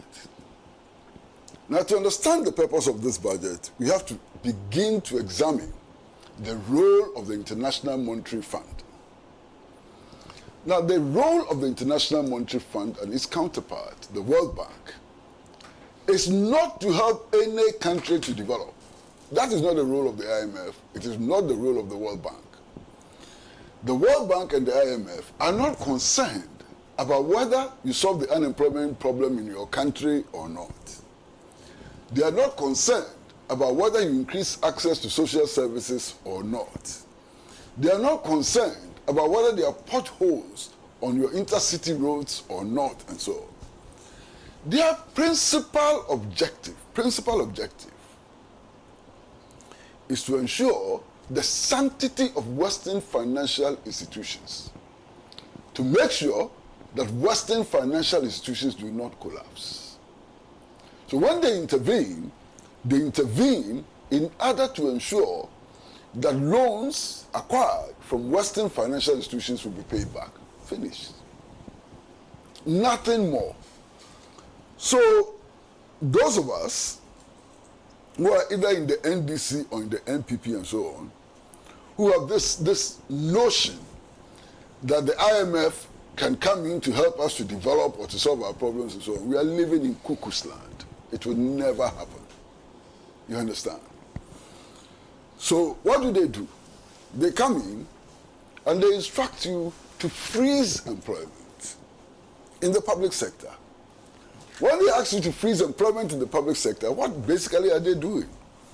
What they're simply doing is that resources which should have gone into engaging labor and so on are set aside in order to help you balance your economy or balance your account so that you can pay your debts. When they come in and they ask you to freeze access to social services, it's again about conserving resources which will then be used to pay the loans. So we must understand that very clearly. It's not about our development. It's about our ability to pay loans. Now, there's even a question as to whether we should pay loans or not pay loans. And so, and this has a long history, dating back to the early 1970s, when Commandant Fidel Castro actually urged third world countries not to pay their loans. And he urged third world countries not to pay their loans simply because the loans were unpayable. And that if third world countries continue to pay those loans, they would not be able to accelerate the pace of their development. That was one reason. Now, the other reason why people like Fidel and others asked us not to pay these loans was simply the fact that these loans have served as foreign policy instruments for the West. And he did not see why countries like Ghana should be paying for the foreign policy interest of the West. One key example was Mobutu Sese Seko of Zaire. The West knew that Mobutu Sese Seko could not pay the monies he was borrowing. And yet they kept on giving him monies, giving him loans, huge loans and so on. Why? Because Zaire under Mobutu was the bastion against the spread of socialism, or what the West called communism at the time. Okay? So they needed to make sure that he did not collapse. So they kept pumping resources, loans and so on, to Zaire. Now, why should the people of Zaire pay for the foreign policy interest of the United States of America or Britain or Germany? So on that basis, there was no moral grounds for repaying these loans. These loans were unpayable. It was unconscionable to pay these loans. Now, there's a third reason why advocates around the world insisted that these loans should not be paid. And the third reason simply is that our economies, the entire economies, have been run since the days of the transatlantic slave trade to today to benefit the multinational corporations in the colonial metropolis. So as we scream under the burden of loans, as we scream under economic mismanagement and so on, those companies are making humongous profits. So there's a certain symbiotic relationship between our level of indebtedness and the richness of the multinational corporations in the colonial metropolis. If they siphon our resources into their bank accounts and become very, very rich, and we become very, very poor on indebtedness, what is the moral basis for us paying these loans? There's no moral basis for us paying these loans, and so on. Now, I like to look at this budget, from one particular angle. This budget, what does it change? Does this budget move us from a neo-colonial economy, neo-colonial dependent economy, to the building of a self-reliant national economy? No, it doesn't. The economic policy of this government, as expressed in the budget, clearly keeps us on the path of neoliberalism, clearly keeps us on the path, of capitalist development and so on. So in terms of paradigm, there's no paradigm shift. Now, if you hear all the criticisms that are being made against the government, at least the criticisms that I've heard, I haven't heard anybody raise the issue raise the fundamental issue of the direction of the national economy. Taxes are too high. GDP is this. You understand? Inflation is high and so on. Yes, you can reduce inflation within the paradigm of a new liberal economy. Reducing inflation we can still reduce inflation and stay in that paradigm. You can improve your GDP and still stay in that paradigm and so on. Now, for me, one of the issues that we need to address is the inequality that is bestowed on us by the pursuit of neoliberal economics. The inequality. We must address the inequality. What are we doing in our country to bridge the gap between the haves and the have-nots? It's an essential question. And it's not addressed simply by looking at the burden of debt.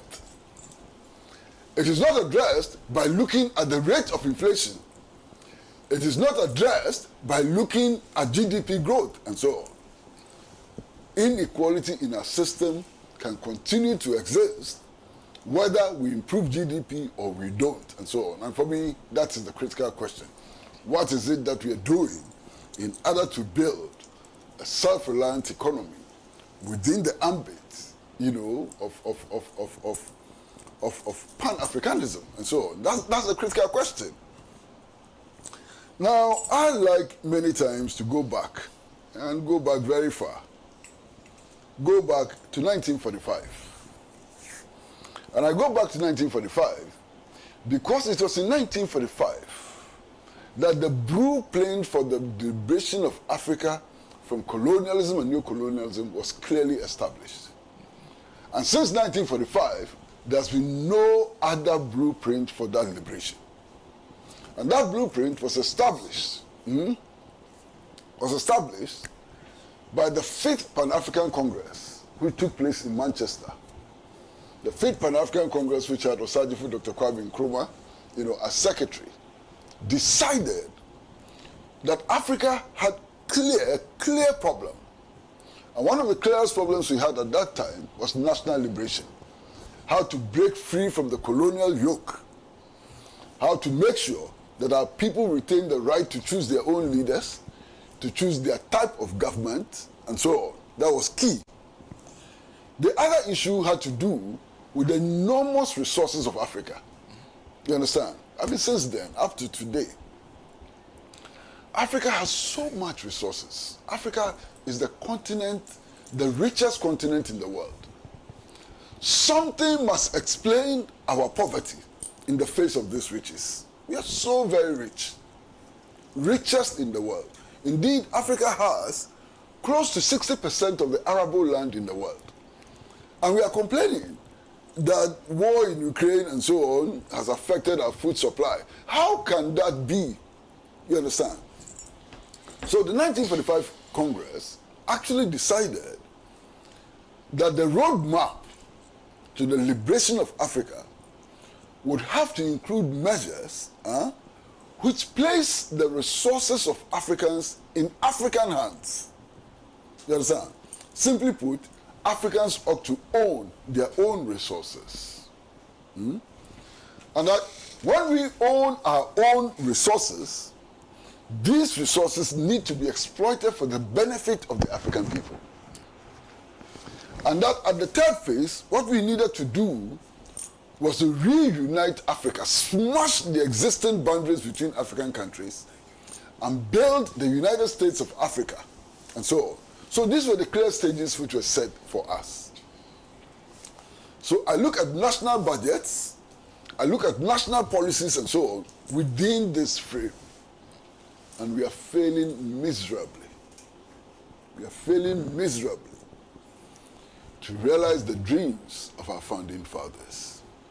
It is not about the GDP. It is not about the per capita income. It is not about the rate of inflation. It goes beyond that. What are we doing, first of all, to ensure that we choose our own destiny, we choose our own path of development? What are we doing to ensure that we own our own resources and that these resources are exploited for the benefit of our people and so on. Now, over the last couple of weeks, something very significant has happened in West Africa. And I don't hear it discussed a lot, and it worries me. A couple of months ago, indeed 5 months ago, in Niger, a West African country, was counted amongst the poorest, the 3 poorest countries in the world. 3 poorest countries in the world. Niger, only 5 months ago. Within a period of 4 months, Niger has become the fastest growing economy in the world. And this is phenomenal. Phenomenal. So we've got to be asking ourselves, what did Niger do in 4 months? For it to move from one of the 3 poorest countries in the world to the fastest growing economy in the world. What happened? And this must present for us important lessons. As an observer, all that Niger has done is to take control of its natural resources. That's all. And taking control of its natural resources has pushed it from one of the 3 poorest countries in the world to the fastest growing economy in the world, just by taking control of its resources. Of course, we can also look at the Botswana example. Botswana didn't do anything extraordinary. What did they do? They decided that their diamonds should be marketed in Botswana, not in Antwerp. And the dividend from that has been huge and so on. So it's important for us to learn important lessons. Now, it's within this context that the new agreement we have reached on the extraction of our lithium resources should be viewed.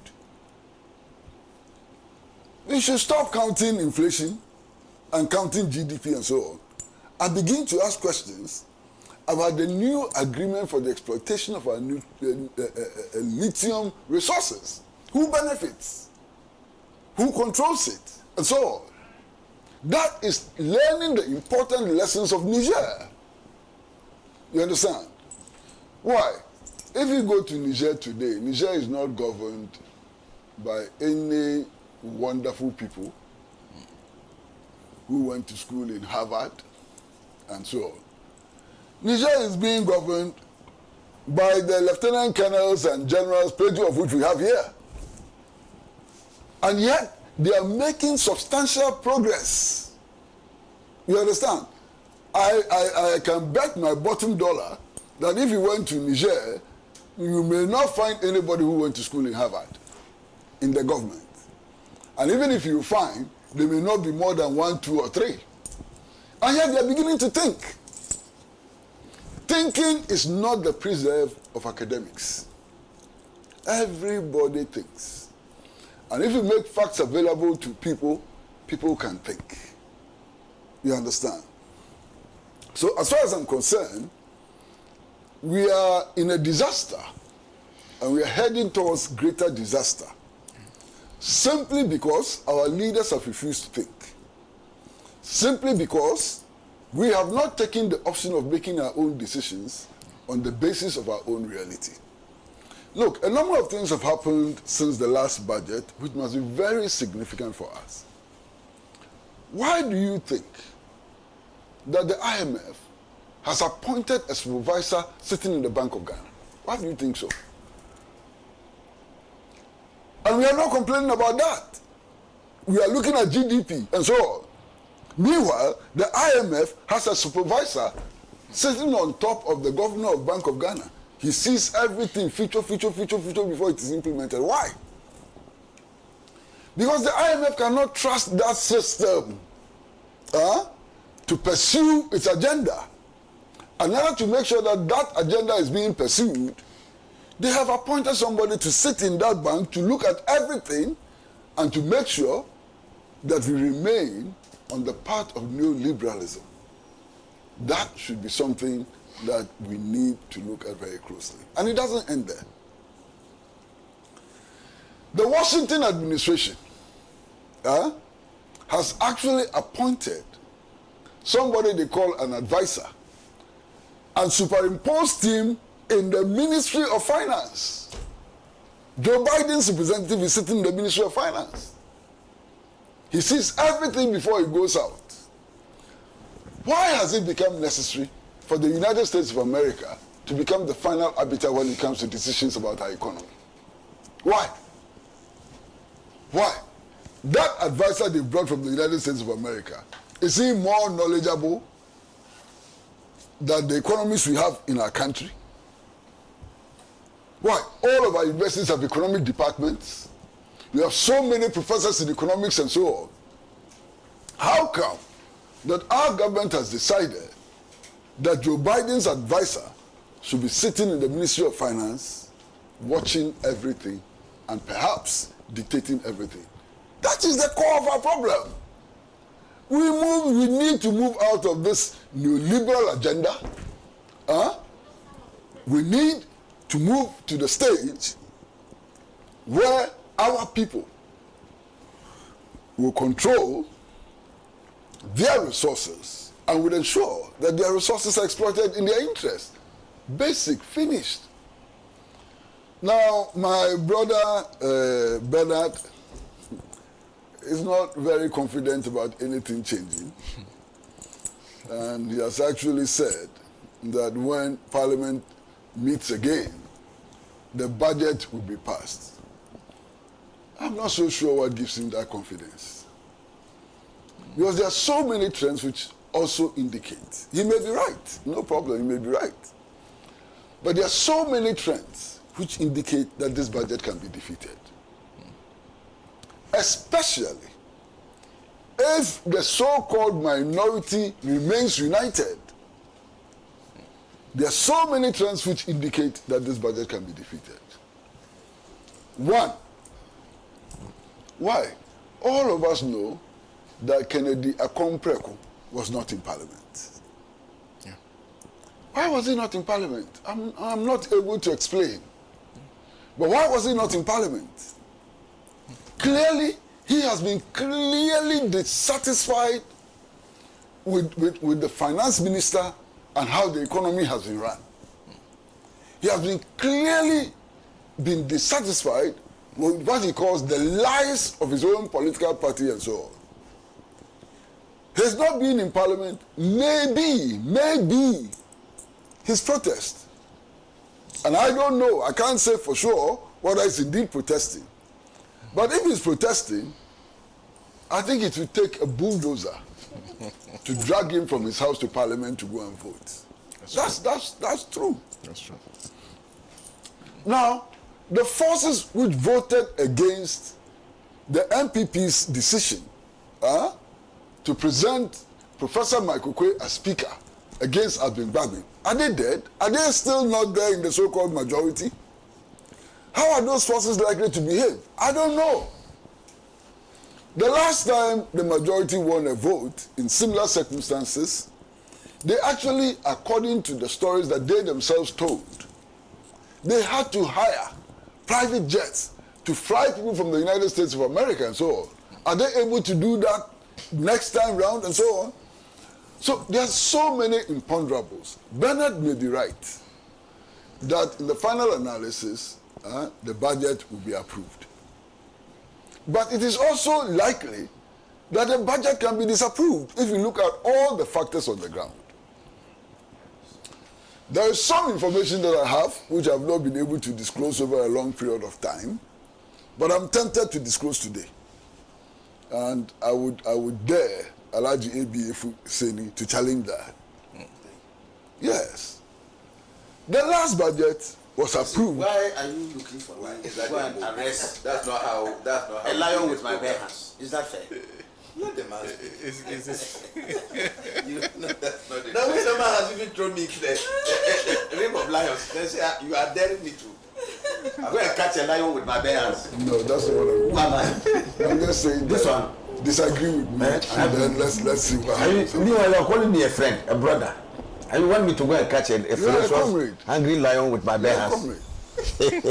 My brother, I mean, if you know the reasons why the last budget was not rigorously fought by the National Democratic Congress, you will weep.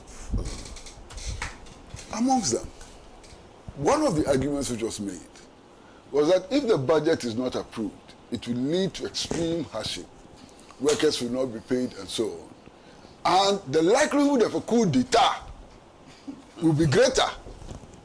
So approve the budget. Let's wait for 2024 so we can win the elections. Because if there's a coup d'etat, we cannot win the elections. Alai? If Alai tells me, and then I will stop. You see, we are all banded to protect the democratic process. Oh, as part of. So you agree? No, I'm not saying that I agree. I'm just making an explanation of what even we all agree, including himself. So that's the kind of thinking.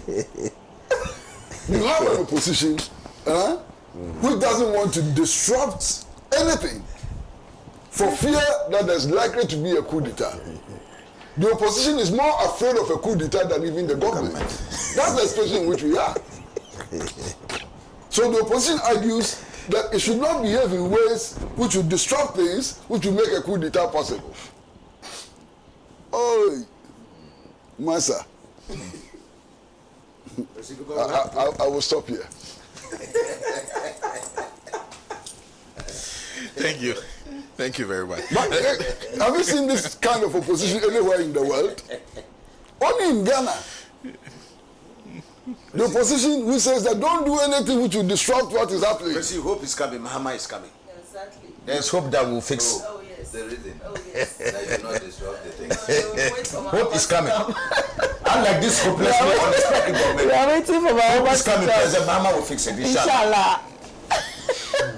So you know, I cannot fully answer your question to your satisfaction, but I can tell you that. Let us enjoy peace until he comes. I won't push any further. I beg you. But if you continue making Let's this enjoy the statement, peace. you will force vote me. him to power. No, I will not continue. I'm just saying this and I'll stop here. We are in the shit. I have no intention to provoke Let me you. just do a few messages. Kojo Tafo Pankrano says, if we speak the truth like Mr. Pratt, Ghana will develop. Bawumia should stop attacking JM and tell Ghanaians what he can do. No wonder Yana advised him that JM is his brother. God bless you all. Thank you very much. Okay. Thank you. There's some more messages that are coming in. Let me go through a few more, and then we can move on to this one says, Senator, please, my name is Kwame Nkrumah from Tamale. Please, the problem we have today, we play that we are all educated and everybody says in the open how and where the resources and what we expect in Ghana to progress. Okay, your message is not clearly written. Please look through, go through it and send it back. I beg you. This one's I don't agree whatsoever with those who are saying that the MPP was voted for. Why? Did they not impose themselves on Ghanaians by using illegal militants who shot at people, killing some of them at some police stations to rig elections? For me, I don't believe the NDC MPs when they say they are going to reject the budget. Why? Are the traitors among the NDC MPs no more in Parliament? Asanko sent that from Santa Maria. This one's the Bible clearly says, when the wicked rules, the nation suffers. And indeed, Ghana is ruled by a wicked group of people led by Nanado and Bawumia. Ghana needs a savior, and that's His Excellency John Dramani Mahama. Said Joe Sender from Ahafo in Goso. Then this one says, I really like the statement of Uncle Kwesi Pratt. He just didn't state exactly that, but somebody said, you said that, is it thinking? Thought is not taught in schools. That the art of thinking is not taught in school. This one says, good morning to your cherished person. This hollow-minded MP government has nothing to show in the control of the country's economy, which was handled by the competent hands of the NDC. The citizens must know where the elephant belongs. GM all the way. Thank you very much for that message. And then this one, I think the problem with African leaders is a lack of leadership and lack of vision for their respective countries. We should learn and develop the mindset of the upcoming youth. There's Ulu, who says, I'm not surprised about the continual failure of the leaders or governments of our country, Ghana, because some people entrusted with authority to serve have no good relationship, God consciousness with God or Allah. They can be as wicked and oblivious to the suffering of their subjects. They are always afraid and fear losing power. and not fear of God's accountability ahead of them. They should know good governance is worship to the Almighty Allah. Whoever that supports such wicked leaders is sinning against God. That is Ulo who sent that one. Thank you very much for sending in those messages. We have to move on to the other discussion that has to do with the special prosecutor and the things he's been saying. I start once again with Honorable ABF Husseini on this. The highest you can get is 10 minutes on the matter of the special prosecutor. I would even want to have even cut down that one and add my time to the last one. Okay, go ahead. I'm going to be very brief. Yeah. The Palestinian issue, Yeah. the Gaza. Yeah. Senna, you see, I said it from the very beginning, and that's the summary. When you make the Hana the caretaker of your kraal, you should not expect to come and see one animal alive because of his insatiable appetite for fresh meat. And we said it long ago. When Ghanaians decide to make this crop of people our leaders, they will raid the national treasury. So it's not a wonder today that we have not only empty coffers, but like it's unconscionable to see a governor of a Bank of Ghana giving independence, Sana, to protect our currency, to work towards ensuring inflation is at a distance, printing 77 billion Ghana cedis to give to government free. And it is done so unlawfully, so patently, illegally, because it has to have some parliamentary approval. And in the middle of that, after printing all this money and dashing it to government, they are contravening the law by making sure that that money is not even paid back. Who took the money? Where did the money go? As we speak now, if they are asked to account for the 77 billion that was printed, in whose hands is the money now? And yet, unilaterally, the governor arrogates to himself powers to seek to even write off this money, when there are clear procedures about how you should go through parliament to even get parliament to ensure that these monies are returned. You see the impunity with which they treat us and treat our resources. So this President Nana Akufo-Addo and Dr. Mahmoud Bawumia, they don't have a scintilla of commitment to fight corruption. Not at all, not an iota of commitment. So it is not a wonder the appointment of a special prosecutor, and starting with Honorable Martin Amidu. They had perceived, they didn't know Martin Amidu very well. They thought, oh, he's an NDC man in orientation. So the best thing of Chinese have a saying that the enemy of my enemy is my friend. The enemy of my enemy is my friend. So they presume that Martin Amidu has to gang with the NDC. So use him as a special prosecutor, and he can go after the NDC. And we say, oh, even this one is not an MPP man. Oh, he's your own man. It was not born out of a commitment to this. The MPP's philosophy in crafting the special prosecutor from the onset was to pursue a vindictive persecution agenda, to persecute the MPP's main political opponents, the NDC. That was the motivation, and not, as it were, to do a decent job of anti-corruption. So you see, Allah in His infinite wisdom has told us that, you see, Sana, if you cure a monkey of its toothache, it will visit your corn farm and wreak devastation. If you are digging a hole for your enemy to fall inside, widen it. You will be the first to fall inside. So the crafting of that office, I submit, without any idea of that, was for the politically vindictive purposes. Nana Akufo-Addo had some wicked plans in his head, and crafted this and sought to use Martin Amidu. But I'm sure that they did, like I said, they didn't know Martin Amidu very well. And so it has ended up in the famous epistle written by Martin Amidu that President Nana Akufo-Addo is the mother serpent of corruption. Master, people should digest those words Martin Amidu used. Mother serpent. You already know what a serpent is. And it's the mother serpent bringing forth all these other orgies of corrupt. This is no wonder he has earned the unenviable title as being the chief corruption clearing agent. That in his 7 years of administration, he hasn't found one official, even one, compare him with President Mahama. And that you see that Nana Akufo-Addo is light years away from President Mahama in the anti-corruption drive. No wonder the anti-corruption index by Transparency International, the worst under President Mahama is the best under Nana Akufo-Addo. So, fast forward. After Martin Amidu wanted to go after his own people, starting from Osafumafu. I'm sure you know about the Crow and Associates $1 million. After which, when he was coming after Kenofodata himself on this Ejapa and other things. Ejapa is one of the instruments for the grabbing of this nation's wealth by the Nana Akufo-Addo, his Achim Mafia, and all those other people in government today.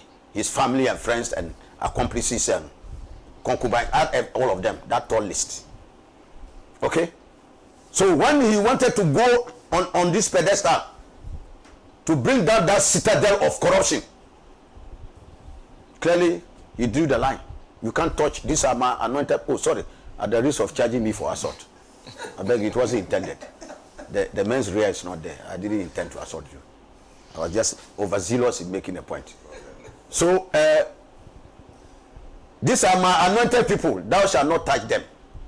So a line has been drawn where the Office of Special Prosecutor has seen massive corruption, theft of state resources, abuse of power. He wants to go there. He say, Master, I didn't bring you in to come after my people.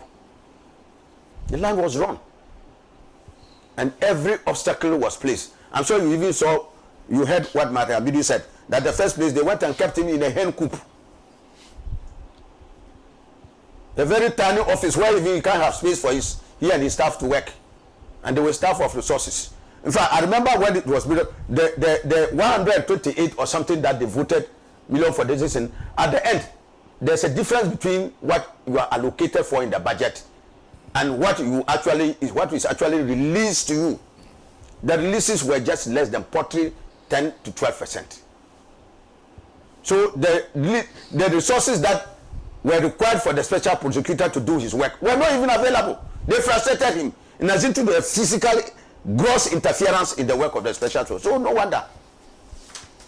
You see, that is why I thought that our friend and brother Kisi Jabi should have borrowed a leaf long from Martin Amidu. If you don't know death, they say look at sleep.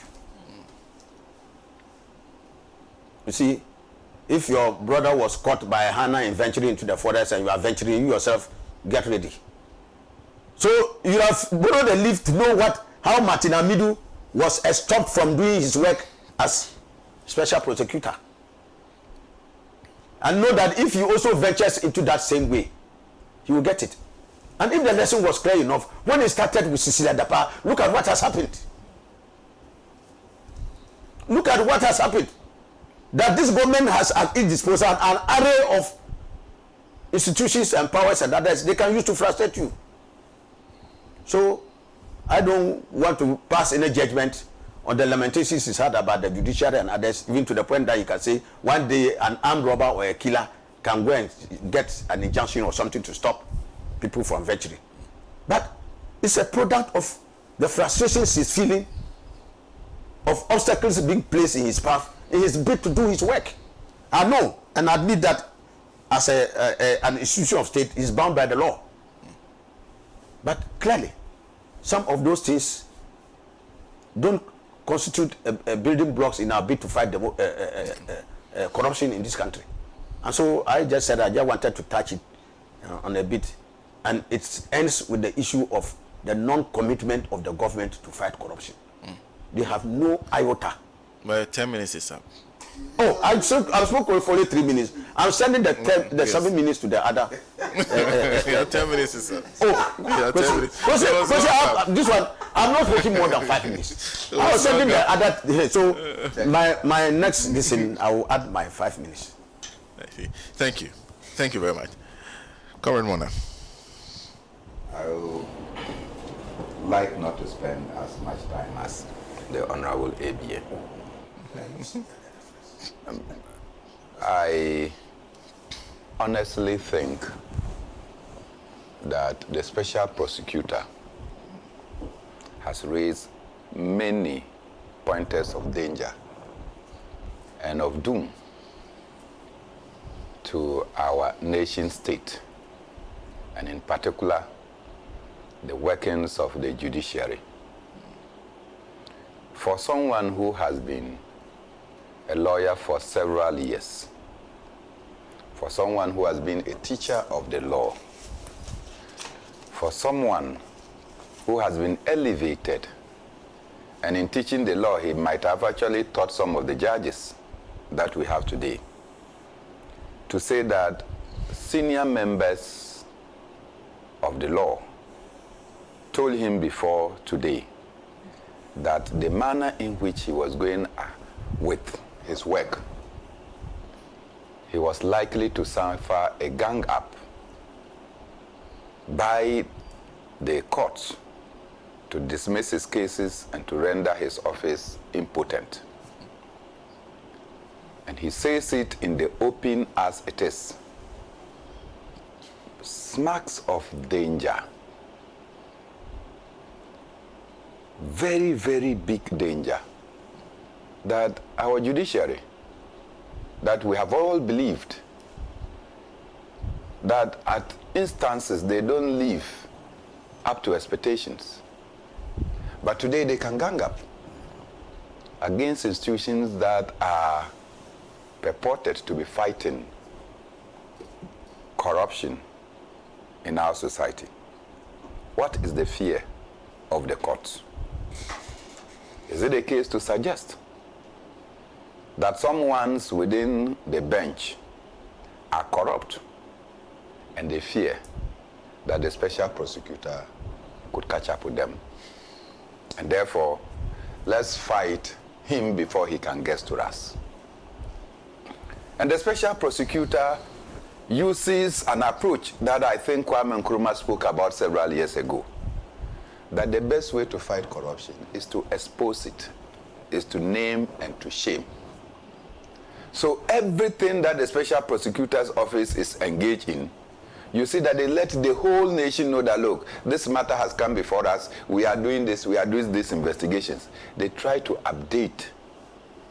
They try to argue whether a case determined by a court is with merit or without merit. They don't say they disagree, but that is the law. And if the court will be fighting people who disagree with their judgments, then they have gone beyond the realms of human beings.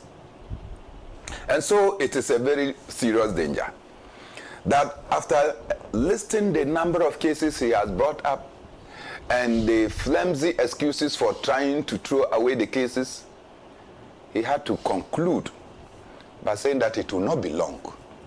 The posture of our judiciary, that a murderer or an armed robber one day can apply for an injunction to stop you from further investigations, and the court will grant it. That is the verdict we have passed. But like I said, I hold no tear for the special prosecutor. And I don't know why he believed that from the day he was appointed and commissioned into office, that the appointor really meant that he should come and fight corruption. I don't know how he came about that belief. Because before he came into office, he had seen instances where over 5 million liters of contaminated oil were sold to companies. Were they even a company? To somebody who did not have a registered company. and state procurement goes through a certain record. Moving Pina was not registered by the Registrar General. It will not have a tax clearance certificate. It will not obtain a SNCC clearance. It was given a job. The head of that institution will later be qualified and go and contest and come to Parliament and be sitting with you.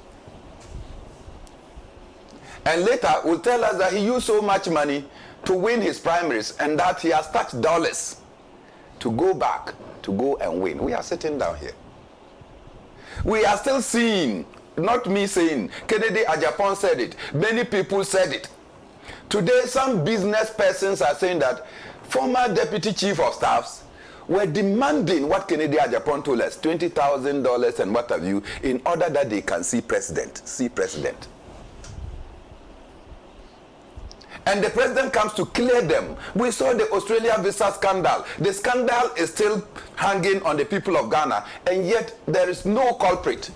Those that the president said has suspended, they have been reinstated and promoted to other institutions. So if these things are happening, and Kisi Ajaben expected the mother serpent of corruption to fight corruption, I say that if you are the mother serpent of corruption, your duty is to produce more baby corrupt officials, and that is all that is happening. Thank you. This Abbas Omogobo Finso says this Akufo-Addo government is all about scam. They continue to lie and impound hardship on the good people of Ghana. That's Abbas Omogobo in Finso. There's Edmond Aka from the UK who says, Senator, good morning and thanks for your dedicated job on educating Ghanaians with real facts on economic issues facing Mother Ghana. However, can you inform your panelists not to refer to Dr. Bawumia as an economic wizard? Whether Dr. Bawumia must be referred to as economic Oliver Twist or as economic Sakawa doctor. Well, so that's coming from Edmond Aka, who's saying that from the UK. Nana. Sana, I watched the OSP's video when he was speaking, and I felt really sad about it. I felt sad for him, and I felt so sad for our country, Ghana. I think our president said sometime before he took office that he will use the analysis principle to unequivocally fight corruption. And so, based on that, the Special Prosecutor's Office was formed.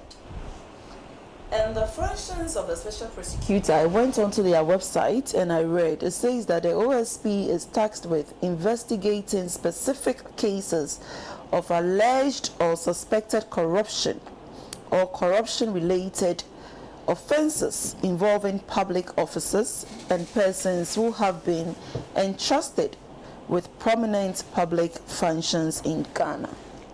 This is what is on their website.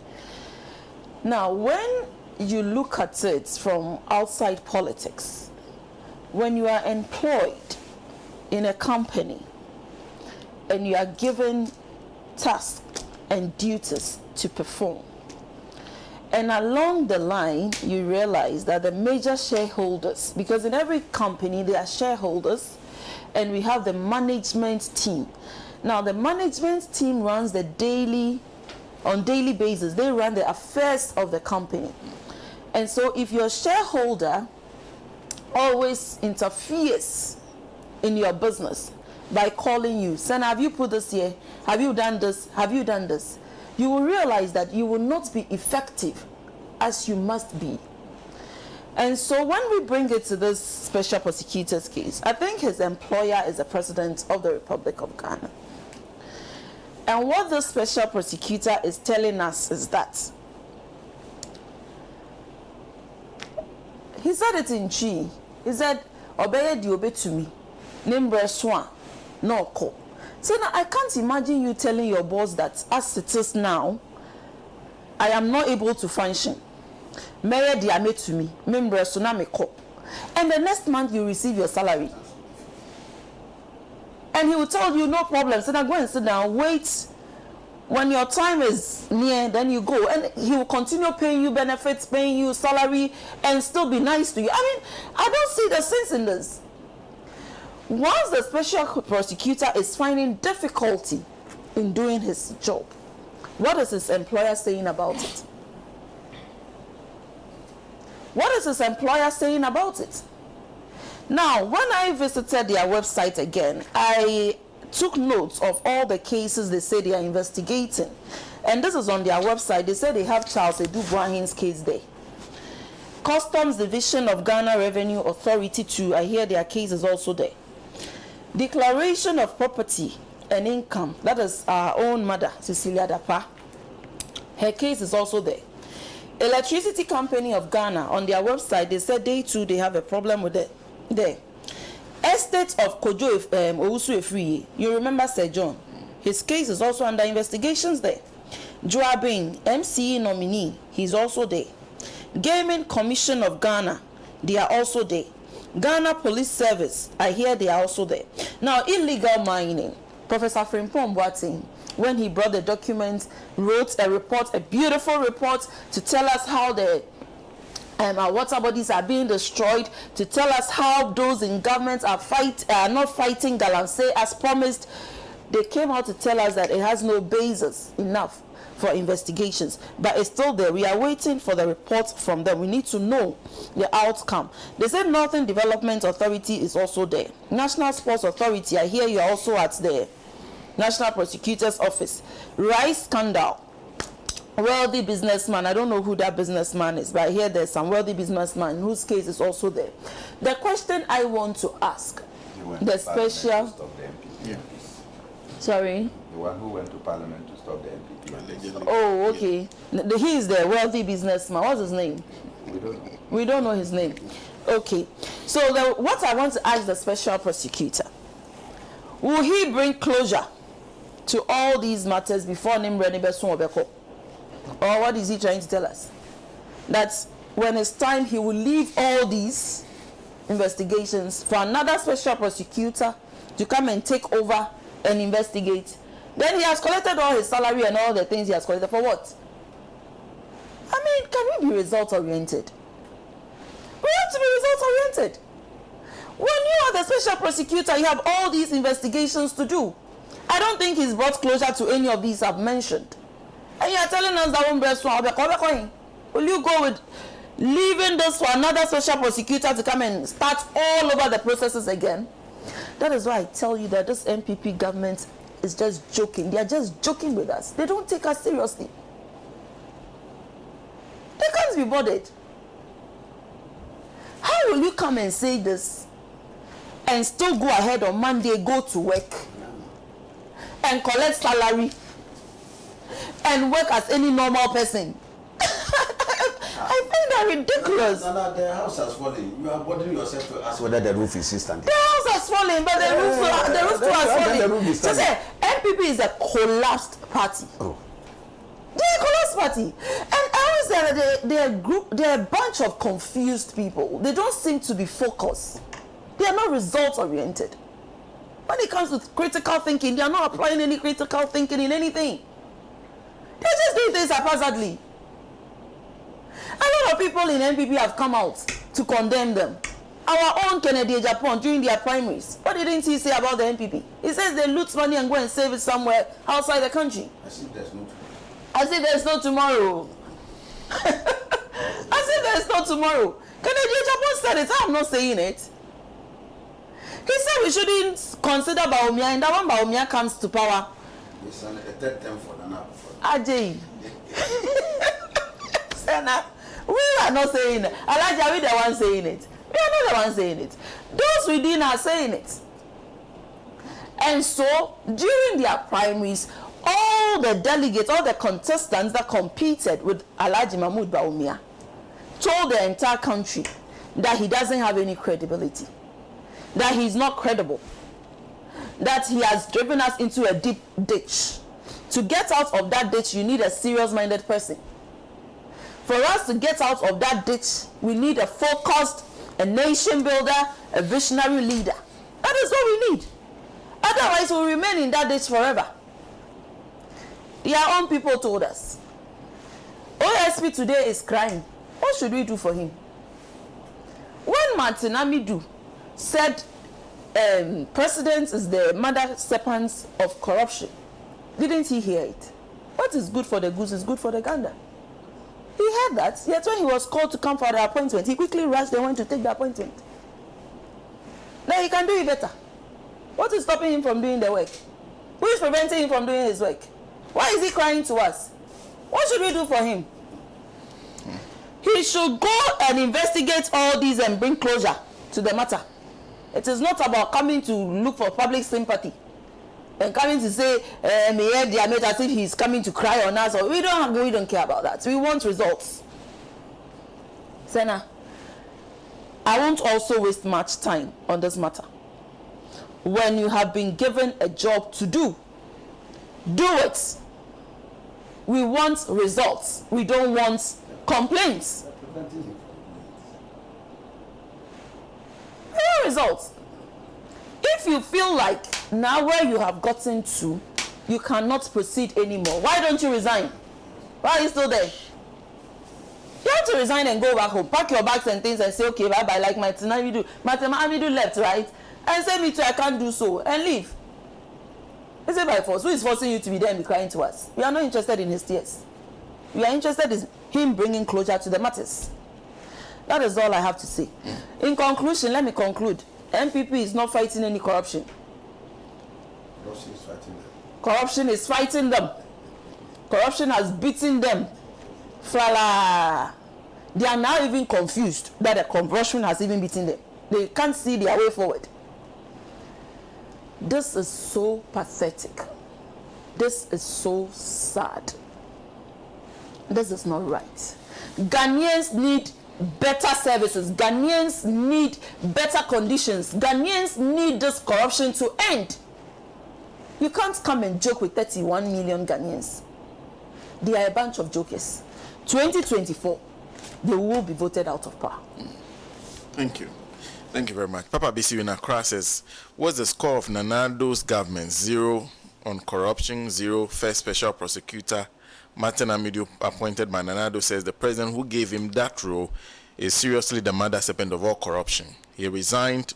The president shamefully appointed another person, Kisei Jabing, and he also says MPP government is not helping him to fight corruption. On that note, he is now confused and therefore sees himself alone and summarized the whole situation in the country as doom under Nanado's MPP government. Mr. Pratt? Well, I think it's important to go back to the very beginning. The Office of Special Prosecutor was established in order to insulate public prosecutions from political power. The whole purpose of establishing the Office of Special Prosecutor was to ensure that when corruption cases were being investigated and prosecuted, they did not look like a witch hunt. That was the purpose. But we made a fundamental mistake from the very beginning. And we pointed out this error, and nobody was ready to listen. The powers of prosecution are vested only in the Attorney General. Yes. Okay.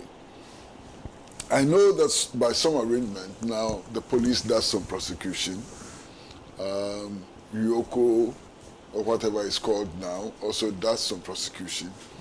And the special prosecutor also does some prosecution.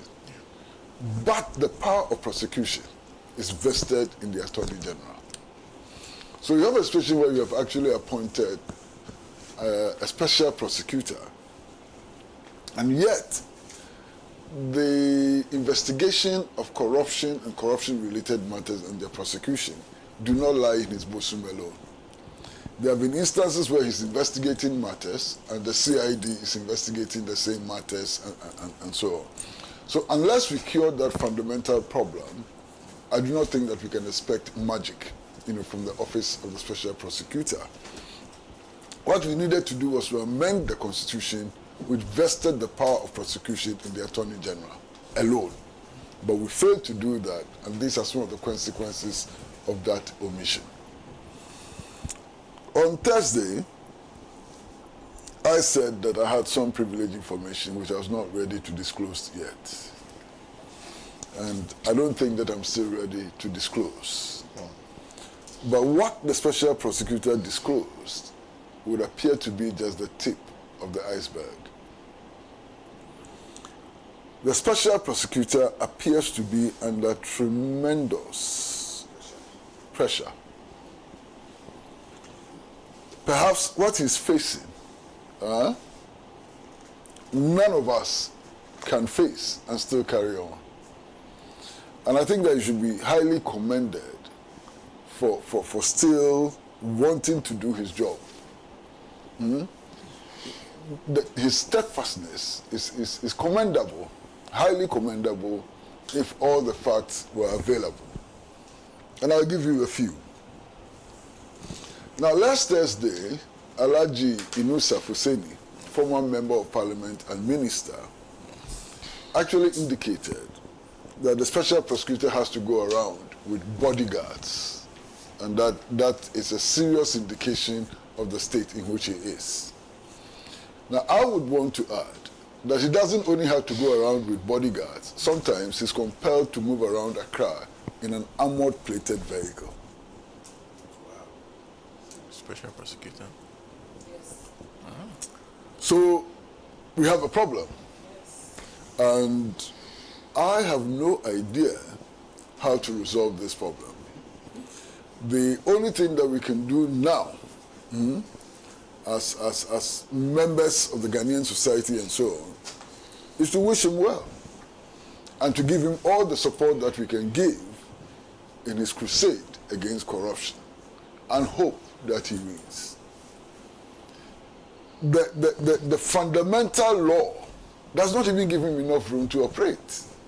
You understand? And if we want to establish an office of a special prosecutor, I think that we need to establish it well. What we have done is a sham, and it's a victim of the sham which we created from the very beginning. Thank you very much. That gives us only 2 minutes to close. Yes, 2 minutes to close. So unfortunately, we do not have time to do I would have loved to listen to. No, we cannot do this show without discussing the current situation in Gaza. Okay. There's no issue in the world today. Yes, ma'am. Your budget and special prosecutor all put together comes nowhere near the significance of what is happening in Gaza. In fact, I was hoping that it would have been the first item for discussion. But as usual, I don't want to interfere. So let's beg the management of the station for a few more minutes, so that we can discuss this matter. So some brief comments. Because it would be irresponsible to have a discussion today without discussing what is happening in Gaza. Okay. Kwesi, you can't be selling meat and your roasting meat and your mouth will be dry. What? You are here. How can you be here and will not discuss this issue? It's not about I would have gone to the management themselves to tell them as a stakeholder here. Alhaji, they start for us. Yes. Look, when I was coming here this morning, news reports indicated that the ceasefire that had been in place for almost 1 week had not only been broken, but Israeli attacks just yesterday had killed 170 people. Just only yesterday, within a matter of hours. That 170 people, and the overwhelming majority were women and children. And I felt saddened that the Zionist regime has been given a carte blanche to again go back and resume this genocide. Because this is nothing but genocide. And I think that the Biden administration must wake up. I heard even allusions to the decision that, this time they must endeavor to reduce casualties. Hey! They should endeavor to reduce casualties, not even to kill the loss of one innocent civilian life. It's one life lost too many. So the Biden administration must have a zero tolerance for the loss of even one innocent civilian life. Nobody should support in a situation in which one civilian life, whether it's Israeli or Palestinian or whatever, one innocent loss of life should be condemned, should not be allowed, should not be countenanced. So that statement is most unfortunate. And I found it most unfortunate because, look, I have always said it. No matter the limitations of where it took place, but that a historic event in 1993 under the Clinton administration, a democratic government, brought about the Oslo Accords, in which Palestinians and Israelis were to live side by side in a two-state solution, where the Jews had their state in Israel and the Palestinians, the Arabs had their state of Palestine, accepted and recognized under international law. That was under a democratic government. The same government that President Biden has come in.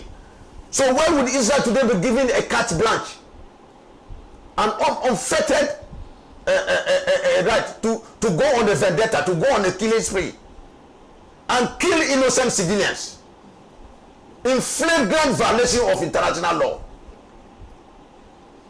Apart from the UN Charter, the humanitarian law the UN has drafted, the Fourth Geneva Convention, go through all the conventions of the UN. Nowhere does it say you can attack civilians. Nowhere does it say you can attack hospitals.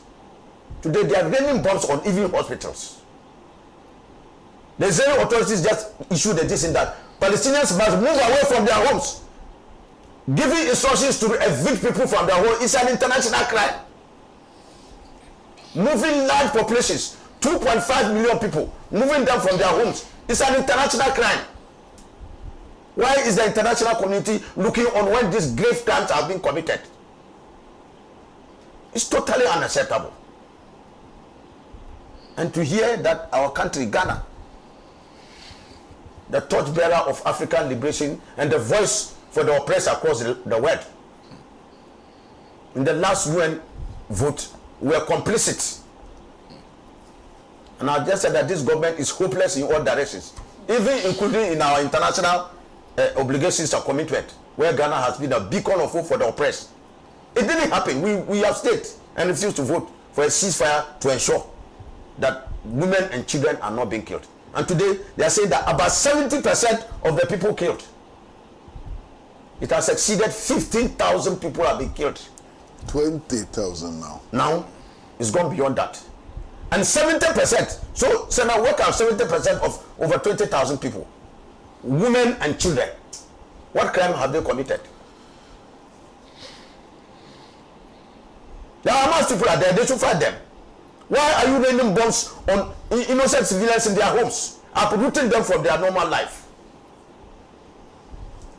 And so in the middle of this fight, the hostages that were supposed to be freed, where are they? What happens to those hostages now that they have assumed hostilities?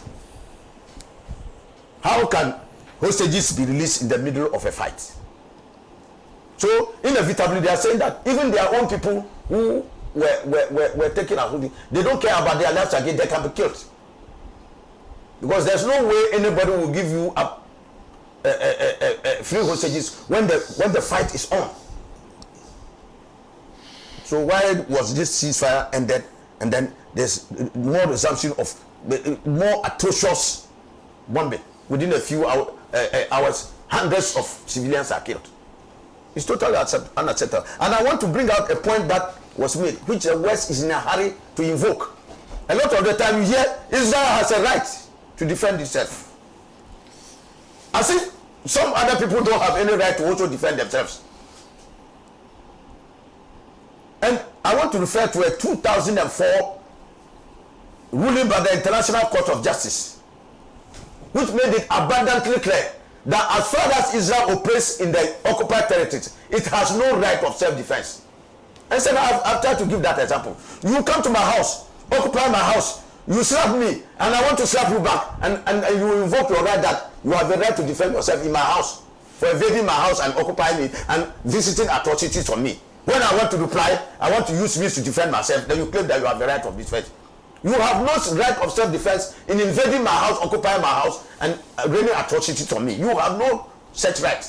That is why the International Court of Justice says that as far as the occupied territories are concerned, Israel has no right of self-defense. This is an international court ruling. The international community has a duty to enforce that ruling. Why are they so complicit? And I just remember even when the Secretary General of the UN, Antonio Guterres, just even tried to make a scenario of comparison that what happened just didn't happen in a vacuum. Israel was, they hit the roof and said that they have never heard this. The Secretary General must resign immediately. Okay. Because they are used to this impunity where they are giving a carte blanche to run around and everybody. Alhaji. And the international community. Today as we speak, the resolution 242 of 1948